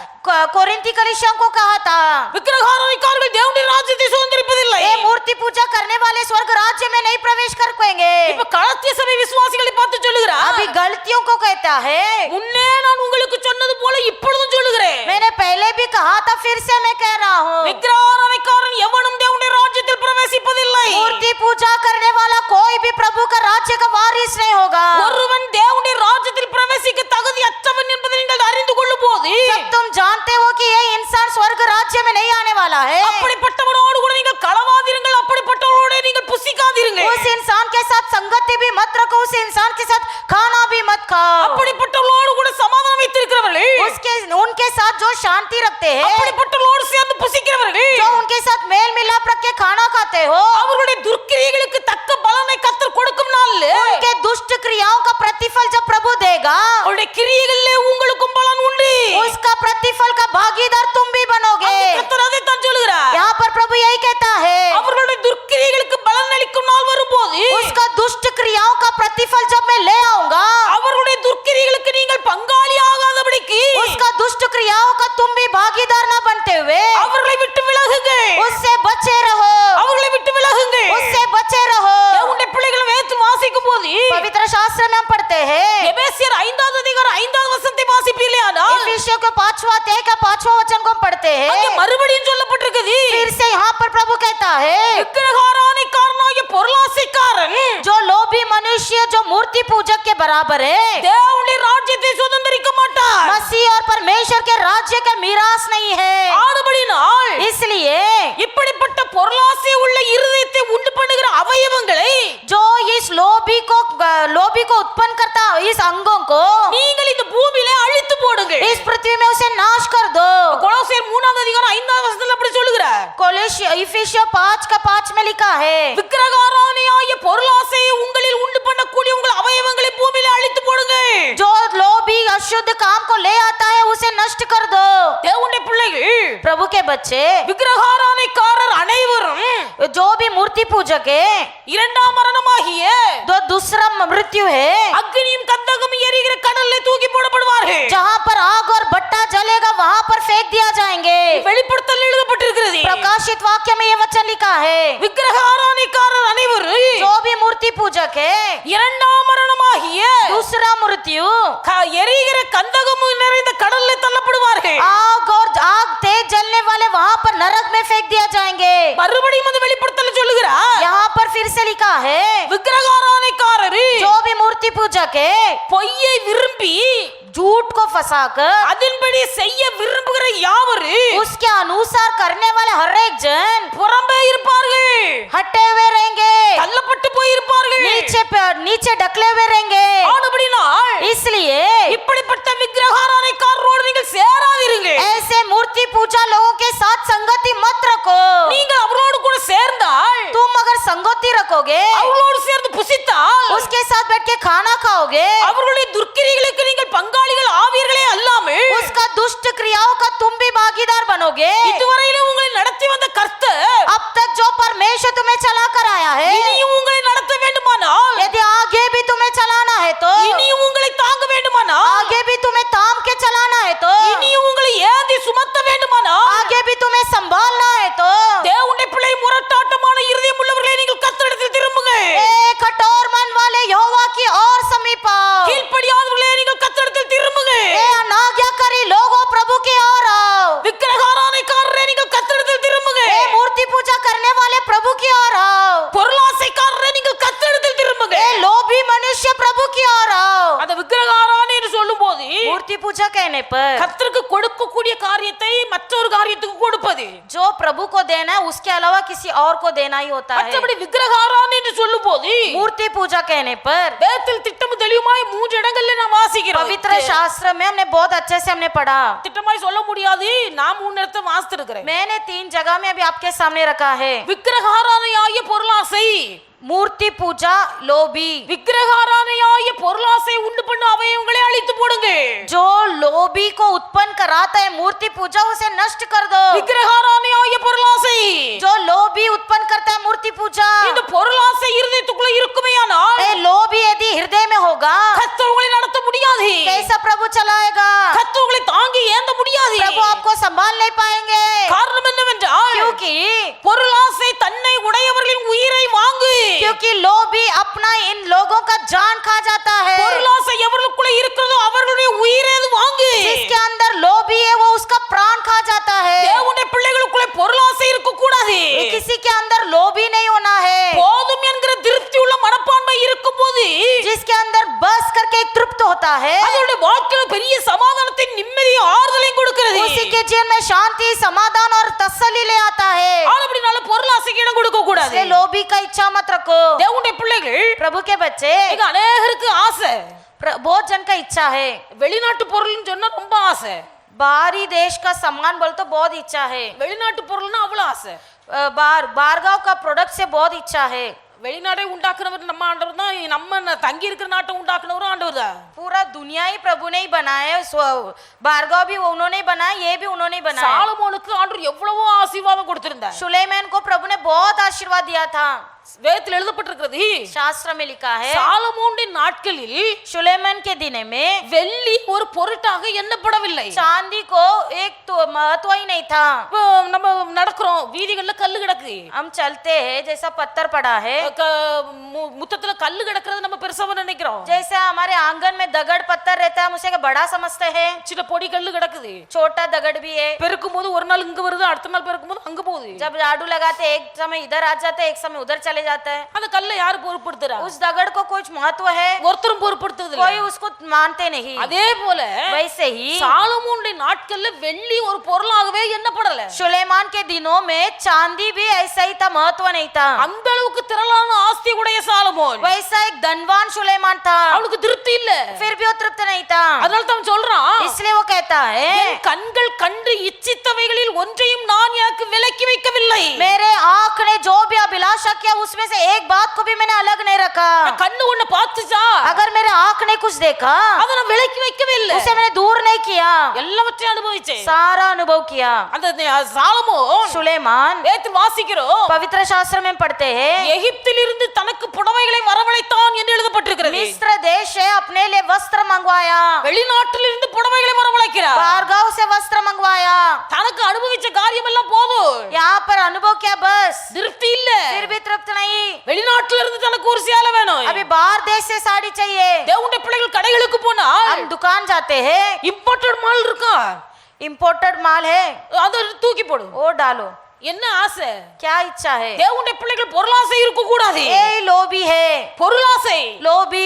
வேதத்தில் வாசிக்கிறோம், पवित्र शास्त्र में लिखते हैं அங்கே யோசுவா காலத்திலே ஒரு யுத்தம் நடக்கிறது. यहोशू के दिनों में एक युद्ध हुआ था। யோசுவாவின் காலத்திலே யுத்தம் நடக்கிறது. यहोशू के दिनों में एक युद्ध हुआ था। யோசுவா யுத்தத்துக்கு போகும்போது जब यहोशू युद्ध के लिए गया था, அங்கே ஆயி என்ற சின்ன ஒரு பட்டணம் இருக்கிறது. वहाँ पर आई नाम का एक छोटा सा शहर था। அந்த சின்ன பட்டணத்துக்கு விரோதமாக யுத்தத்துக்கு போகிறார்கள். उस छोटा सा शहर के विरुद्ध लोग उठे। யோசுவா அந்த 7வது அதிகாரத்தை வீட்டில் போய் வாசியுங்கள். यहोशू के 7वां अध्याय को घर पर जाकर पढ़ो। தேவனுடைய பிள்ளைகள், प्रभु के बच्चे, இவர்கள் ஆயி பட்டணம் ஒரு சின்ன பட்டணம். अभी ये आई शहर एक छोटा सा शहर था। பெரிய பெரிய பட்டணங்களுக்கெல்லாம் யுத்தத்துக்கு போனார்கள். बड़े बड़े शहर में जाके इन्होंने युद्ध किया है। கர்த்தருடைய யுத்தத்திலே ஜெயம் கொடுத்தார். वहाँ पर प्रभु ने जय दिलाया। ஆனால் இந்த ஆயி பட்டணம் ஒரு சின்ன பட்டணம். लेकिन ये आई शहर छोटा शहर है। அவங்க பட்டணத்துக்கு விரோதமா யுத்தத்துக்கு போன போது जब ये शहर के विरुद्ध उन्हें युद्ध करने गए, அந்த யுத்தத்தில் ஒரு பெரிய தோல்வியை கண்டார்கள். लेकिन यहाँ पर उन्होंने हार का सामना किया। அப்ப தோல்வி பார்த்தபோது जब वो हार गए थे, ஆண்டவர்கிட்ட கேக்குறாங்க, இந்த சின்ன பட்டணத்துக்கு யுத்தத்துக்கு போன ஜெயம் கிடைக்கலையே. तो प्रभु से पूछा, ये छोटा सा शहर में जय क्यों नहीं मिला? கர்த்தர் சொல்லுகிறார், प्रभु ने कहा, இஸ்ரவேல் ஜனங்கள் பாவம் செய்தார்கள். ये इस्राएलियों ने मेरे विरुद्ध पाप किया है। நான் அவர்களுக்கு கட்டளையிட்ட என் உடன்படிக்கை மீறினார்கள். मैंने उन्हें आज्ञा दिया, लेकिन इन्होंने मेरा वाचा को तोड़ा है। சாபத்தீடானவைகளை எடுத்துக்கொண்டார்கள். श्रापित वस्तु को ले लिया है, களவு செய்திருக்கிறார்கள், चोरी किया है, வஞ்சித்திருக்கிறார்கள். मुझे फंसाया है। இப்படிப்பட்ட பொருட்களை எடுத்து தங்கள் பண்டப்பாடிகளுக்குள்ள ஒளித்து வைத்திருக்கிறார்கள். इन सारे सामानों को उन्होंने छिपा कर रखा है। அல்லேலூயா. हालेलुया। தேவனுடைய பிள்ளைகள் கர்த்தர் நம்மை நடத்த வேண்டுமானால் यदि प्रभु आपको चलाना है, வஞ்சிக்கப்பட்ட பொருள் நம்ம வீட்டுக்குள்ள இருக்க கூடாது. फंसाया गया वो सामान घर पे नहीं होना है। திருடின பொருள் நமக்குள்ள இருக்க கூடாது. चोरी किया हुआ सामान घर के अंदर नहीं होना है। தேவனுடைய பிள்ளைகளுக்குள்ள திருட்டுத்தனம் இருக்க கூடாது. प्रभु के बच्चों के अंदर ये चोरी नहीं होना है। கர்த்தர் சாபத்தீடு என்று எண்ணுகிற பொருள் நம்ம வீட்டுக்குள்ள இருக்க கூடாது. प्रभु जो भी नफरत करते श्रापित बराबर वस्तु घर के भीतर नहीं होना है। வஞ்சித்த பொருள், फंसाया हुआ सामान, மற்றவர்களை ஏமாற்றி வஞ்சித்த எடுத்த பொருள், फंसाकर उठाकर लाया हुआ सामान, இவைகள் நம்ம வீட்டுக்குள்ள இருக்க கூடாது. ऐसा घर के अंदर नहीं होना है। இருந்தால் கர்த்தருடைய ஆசீர்வாதம் தடைபட்டு போகும். होगा तो प्रभु का आशीर्वाद रुक जाएगा। ஆனபடினாலே इसलिए இங்க எதனால இந்த தோல்வி என்று விசாரிக்கிறார்கள். अभी ये हार क्यों हमने देखा है करके यहोशू पूछता है। தேவனுடைய பிள்ளைகள் கடைசியில் வாசிக்கிறோம், आखिरी में हम देखते हैं, அங்கே யுத்தத்துக்கு போனவர்களே ஒருவன் ஆகான். उसमें युद्ध में गया हुआ एक इंसान था, आकान। அந்த ஆகான் आकान அவன் சொல்லுகிறான், उसने कहा, 20 வசனத்தை வாசிக்கும் போது 20वां वचन में लिखा है, அப்பொழுது ஆகான் तब आकान ने कहा, யோசுவாவுக்கு பிரதியுத்தரமாக, यहोशू को उत्तर दिया, மெய்யாகவே நான் இஸ்ரவேலின் தேவனாகிய கர்த்தருக்கு விரோதமாய் பாவம் செய்தேன். सचमुच मैंने इस्राएल के परमेश्वर यहोवा के विरुद्ध पाप किया है। கொள்ளையிலே நேர்த்தியான ஒரு பாபிலோன் சால்வையை எடுத்து ஒளித்து வைத்தேன். एक लूट में शिनार देश का एक सुंदर ओढ़ना मैंने छुपाया। வெள்ளியும் பொன் பாலமும் அங்கே இருக்கிறது. 200 शेकेल चांदी, 50 शेकेल सोने को लूटा। சொல்லுகிறான், और कहता है, அவைகளை கண்டு இச்சித்து எடுத்துக்கொண்டேன். मैं उनको देखा, लालच करके रख लिया। இதோ அவைகள் என் கூடாரத்தின் மத்தியிலே பூமிக்குள் புதைந்திருக்கிறது. ये मेरे डेरे के भीतर भूमि में गड्ढे में है। அது பூமிக்குள்ள இருக்கிறது. वो सब भूमि के नीचे है।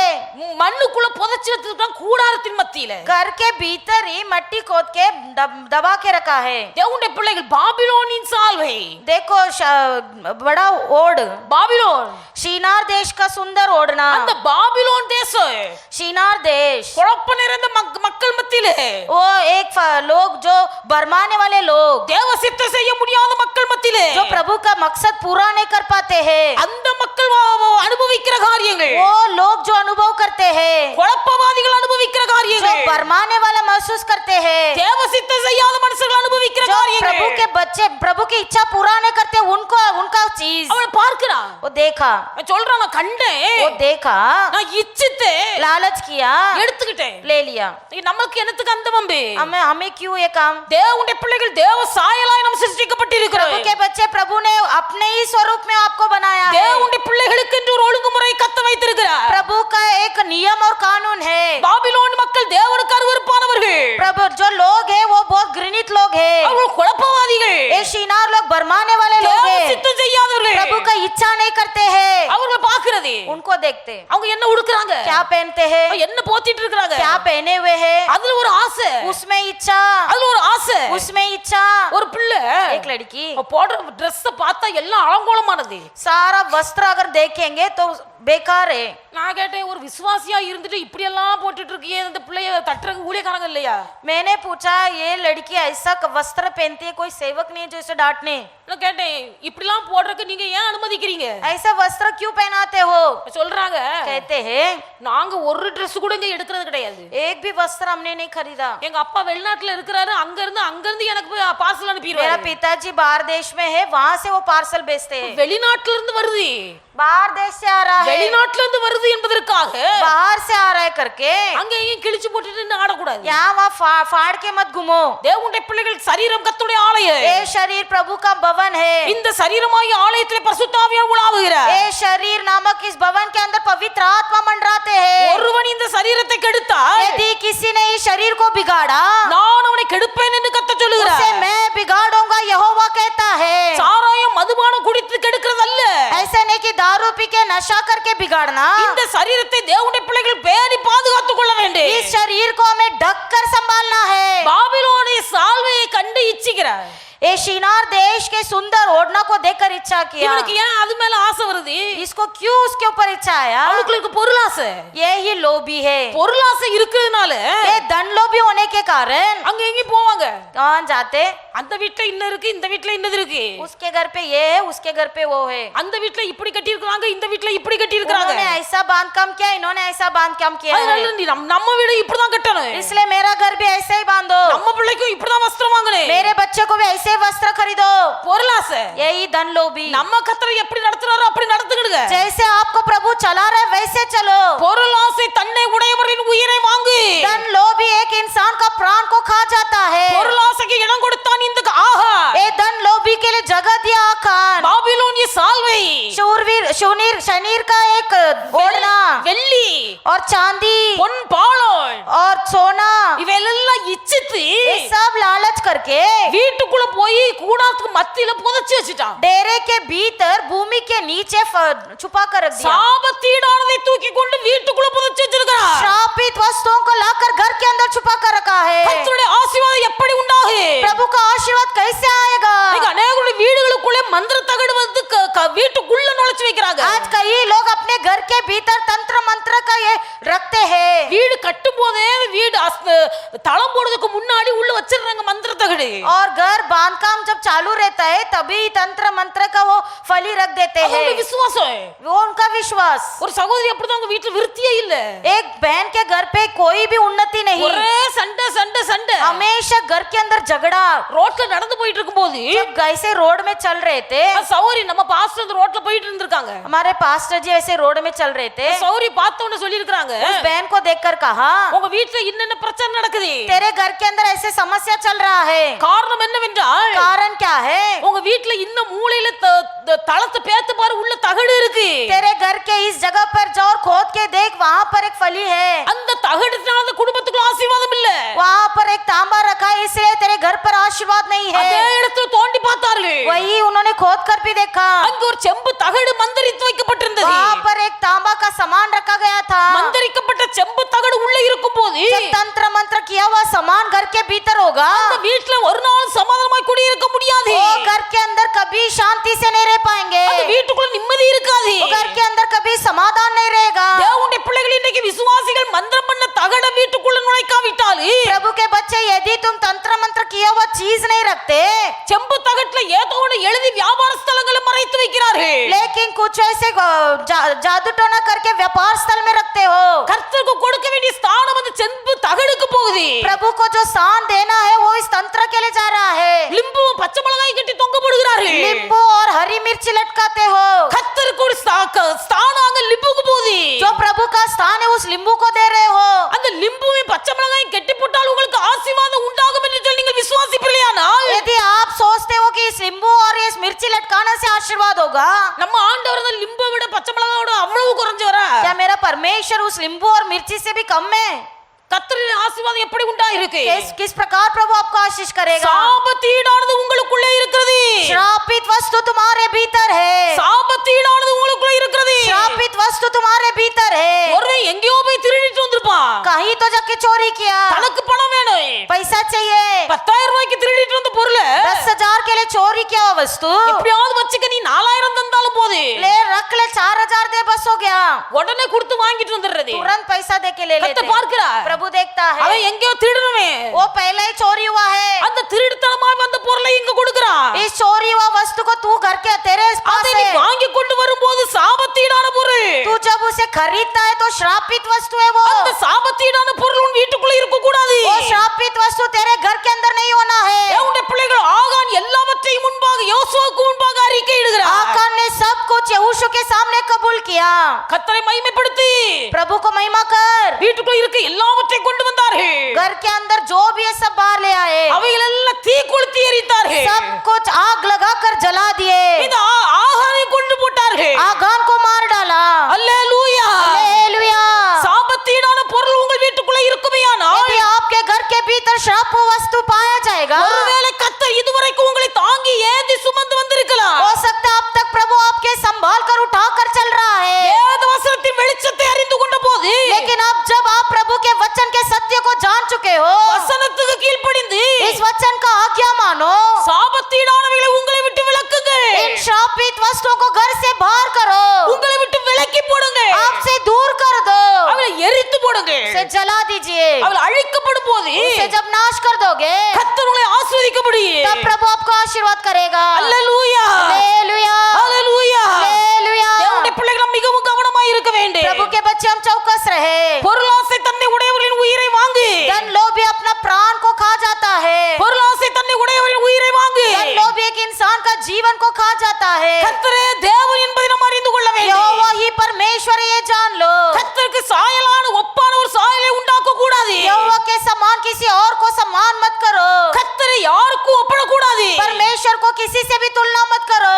கர்த்தருக்கு ஒப்பானது பூமியில ஒருவரும் இல்லை. प्रभु का तुलना इस पृथ्वी पर कोई भी नहीं है। கர்த்தரே தேவன் என்பதை நீங்கள் அறிந்து கொள்ளும்படியாய் यहोवा ही परमेश्वर, ये जान लेने के लिए அவருடைய சமூகத்திலே நீங்கள் காத்திருந்து கர்த்தரே தேவன் என்பதை நீங்கள் அறிந்து கொண்டால் यदि प्रभु के चरण में बैठकर जान पाओगे कि यहोवा ही परमेश्वर है, தேவனுடைய பிள்ளைகள் கர்த்தர்களை நடத்துவார். तब प्रभु आपको चलाएगा। கர்த்தர்களை நடத்துவார். प्रभु आपको चलाएगा। கர்த்தர் யார்? कौन प्रभु? கர்த்தர் எப்படிப்பட்டவர்? कौन परमेश्वर? எங்க அறிவு நமக்கு சாதாரணமா கிடைக்காது. ये जान अपने को आसानी से नहीं मिलेगा।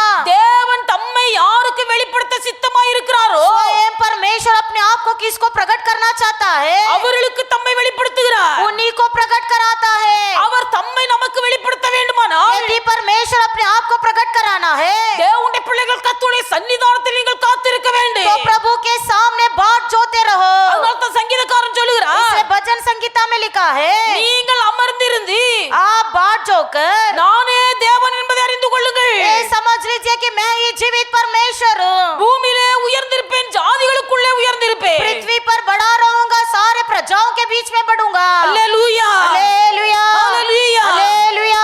தேவனுடைய பிள்ளைகள் கத்த சொல்லுகிறார், प्रभु कहता है இதுவரைக்கும் अब तक தாயின் கர்ப்பத்தில் உற்பத்தியான நாள் முதல் माँ के कोख में उत्पन्न होने से இந்த पहले நிமிஷம் வரைக்கும் अब तक நான் உங்களை தாங்கினேன், मैंने तुझे संभाला, நான் உங்களை ஏந்தினேன், मैंने तुझे उठाया, நான் உங்களை சுமந்தேன், मैंने तुझे उठाकर फिर நான் உங்களை करा, தப்புவித்தேன், मैंने तुझे बचाया है।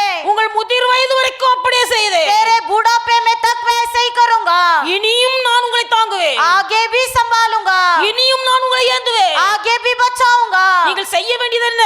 आपको क्या करना है? உங்கள் முரட்டாட்டமான இருதயத்தை விட்டு திரும்புங்கள். कठोर हृदय से मन फिराइए, உங்கள் கீழ்ப்படியாத இருதயத்தை விட்டு நீங்கள் திரும்புங்கள். अनाज्ञाकारी हृदय से मन फिराइए, அந்த விக்கிரகாரானை விட்டு திரும்புங்கள். मूर्ति पूजा से मन फिराइए, पूजा कहने पर मूर्तियों को मत समझो, இது விசுவாசிகளுக்கு சொல்லப்பட்ட வார்த்தை. विश्वासियों का मूर्ति।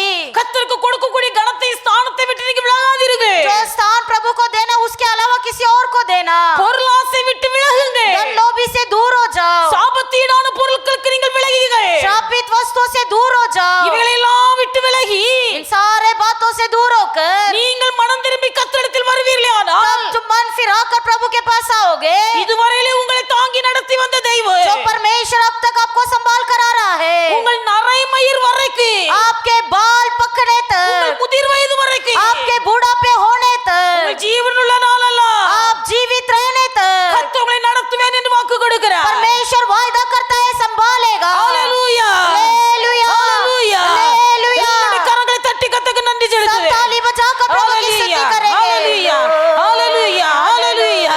glory உமக்கு நன்றி. ஹalleluya ஹalleluya. வல்லவரே உமக்கு நன்றி ஐயா, நன்றி ஐயா, நன்றி ஐயா. ஹalleluya ஹalleluya ஹalleluya.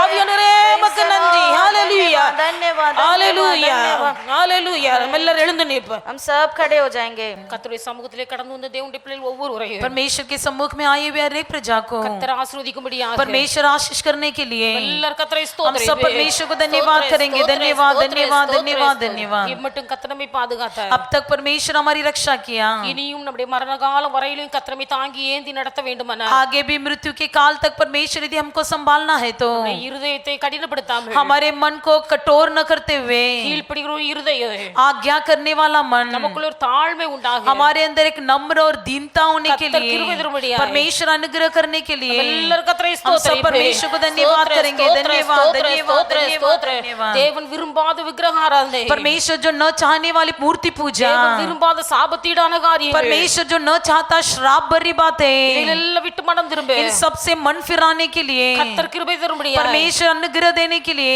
எல்லாரும் கர்த்தரை सब ஸ்தோத்திரிப்போம். परमेश्वर को धन्यवाद करेंगे। धन्यवाद धन्यवाद धन्यवाद धन्यवाद। தேவனுடைய ராஜ்யத்துக்கு அப்பாற்பட்டு இருக்கிற ஜனங்கள், परमेश्वर के राज्य से दूर रहने वाले लोग, தேவனுடைய பிள்ளைகள் அப்படிப்பட்டவர்களோடு கலவாமல் புசியாமல் वैसे लोगों के साथ न मिले न खाए, அவருடைய துர்க்கிரியைகளுக்கு நம் பங்காளிகளாய் மாறாமல் वैसे दुष्ट का क्रियाओं के भागी न बनते நம்முடைய हुए வழிகளிலே கர்த்தர் நியமித்த ஓட்டத்திலே ஓடி हमारे मार्ग में जिस परमेश्वर ने नियुक्त किया उसमें தேவனுடைய दौड़कर ராஜ்யத்தை சுதந்தரித்துக் கொள்ள परमेश्वर के राज्य का वारिस बनने के लिए கர்த்தர் ஒவ்வொருவருக்கும் கிருபை தரும்படியாக हर एक को परमेश्वर अनुग्रह देने के लिए எல்லாரும் கர்த்தரை हम सब ஸ்தோத்திரிப்போம். परमेश्वर को धन्यवाद करेंगे। धन्यवाद धन्यवाद धन्यवाद கர்த்தருடைய धन्यवाद। பிள்ளைகள் கொடுத்த காணிக்கைகளை கர்த்தர் அங்கீகரித்து परमेश्वर के लोगों ने दिए विधानों को परमेश्वर स्वीकार ले, அதிலே ஆசீர்வதித்து பல மடங்காய் தேவனுடைய பிள்ளைகளுக்கு திருப்பி கொடுக்க उसे आशीष करके कई गुना अधिक परमेश्वर पलटा कर देने के लिए எல்லாரும் கர்த்தரை हम ஸ்தோத்திரிப்போம். सब परमेश्वर को धन्यवाद करेंगे। धन्यवाद धन्यवाद धन्यवाद धन्यवाद। பிதாவாகிய தேவனை ஸ்தோத்திரிப்போம். पिता परमेश्वर को धन्यवाद करेंगे। धन्यवाद धन्यवाद धन्यवाद। पुत्र यीशु मसीह जी को धन्यवाद करेंगे। धन्यवाद धन्यवाद। பரிசுத்த ஆவியானவரை पवित्र ஸ்தோத்திரிப்போம். आत्मा जी को धन्यवाद करेंगे। धन्यवाद धन्यवाद धन्यवाद। நல்ல ஆண்டவரே மே துதிக்கிறோம். अच्छा परमेश्वर हमको धन्यवाद करते हैं, கிருபையாய் கர்த்தர் தந்த காலவேளைக்காக உமக்கு நன்றி செலுத்துகிறோம். अनुग्रह रूप से दिया हुआ सुबह के समय के लिए धन्यवाद प्रभु சமூகத்தில் जी। கடந்து வந்ததுக்கு தேவனுடைய பிள்ளைகள் ஒவ்வொருவரையும் கர்த்தர் आपके ஆசீர்வதிப்பார். सम्मुख में आए हुए हर एक को आशीष कीजिए। தாயின் கர்ப்பத்திலே தாங்கினவர் माँ के कोख में संभाला हुआ प्रभु, இந்த நிமிஷம் வரலையும் தாங்கி ஏத்தி சுமந்து தப்புவித்து வழி நடத்தி வந்த தெய்வம், अब तक संभाल कर उठा कर परमेश्वर ले चलने वाले हमारे प्यारे पिता, முடிவு பரியந்தம் மரண பரியந்தம் आखिर तक मृत्यु तक பிள்ளைகள் ஒவ்வொருவரையும் தாங்கி ஏந்தி சுமந்து கர்த்தர் நீ தப்புவித்து நடத்துவீராக. हर एक को परमेश्वर आप ले जाकर संभाल कर उठा कर बचा कर ले जाइए प्रभु அதற்கு जी। தகுதியுள்ள பாத்திரமாய் கர்த்தர் ஒவ்வொருவரையும் மாற்றி उसके लिए हर एक को योग्य पात्र बना दीजिए। நல்ல நாமத்தை மகிமைப்படுத்தும். आपके शुभ नाम को महिमा பிள்ளை कीजिए। கையின் பிரயாசங்கள், தொழில்கள், வேலைகள், வியாபாரங்கள், வருமானங்கள் எல்லாவற்றையும் हर ஆசீர்வதியும். एक के हाथों की कमाई के प्रयास को, मेहनत को, पगार को, मजदूरी को आशीष कीजिए। நல்ல நாமத்தை மகிமைப்படுத்தும். आपके अच्छे नाम को महिमा कीजिए। எங்களை தாழ்த்தி உம்முடைய கரங்கள்ல हमें அர்ப்பணிக்கிறோம். नम्र होकर आपके हाथ में समर्पण करते हैं। ரட்சகர் இயேசுவின் நாமத்தில் ஜெபிக்கிறோம். उद्धार करता यीशु मसीह के नाम से मांगते प्यारे पिता, ஆமென். आमीन। என் ஆத்துமாவே मेरे मन கர்த்தரை को ஸ்தோத்திரி, जो என் कुछ உள்ளமே भी उसके பரிசுத்த पवित्र நாமத்தை नाम ஸ்தோத்திரி. हे என் मेरे ஆத்துமாவே मन में கர்த்தரை ஸ்தோத்திரி, उसके கர்த்தர் किसी செய்த उपकार சகல को பாவங்களையும் नहीं மறவாதே. भूलना। ஆமென். நம்முடைய கர்த்தராகிய இயேசு கிறிஸ்துவின் கிருபையும், हमारा परमेश्वर यीशु मसीह का अनुग्रह, பிதாவாகிய தேவனுடைய அன்பு, पिता परमेश्वर का प्रेम, பரிசுத்த ஆவியானவருடைய அந்யோன்ய ஐக்கிய पवित्र ஸ்நேகம் आत्मा जी का अनन्य सहभागिता இன்றும் என்றும் சகல நாட்களிலும் आजकल सदा सर्वदा நம் அனைவரோடும் கூட இருப்பதாக. हमारे सबके संग रहे। ஆமென். आमीन। அல்லேலூயா. हालेलुया அல்லேலூயா. हालेलुया அல்லேலூயா. हालेलुया। ஸ்தோத்திரம். கர்த்தர் உங்களை எல்லாரையும் ஆசீர்வதிப்பார். परमेश्वर आप सबको आशीष करें।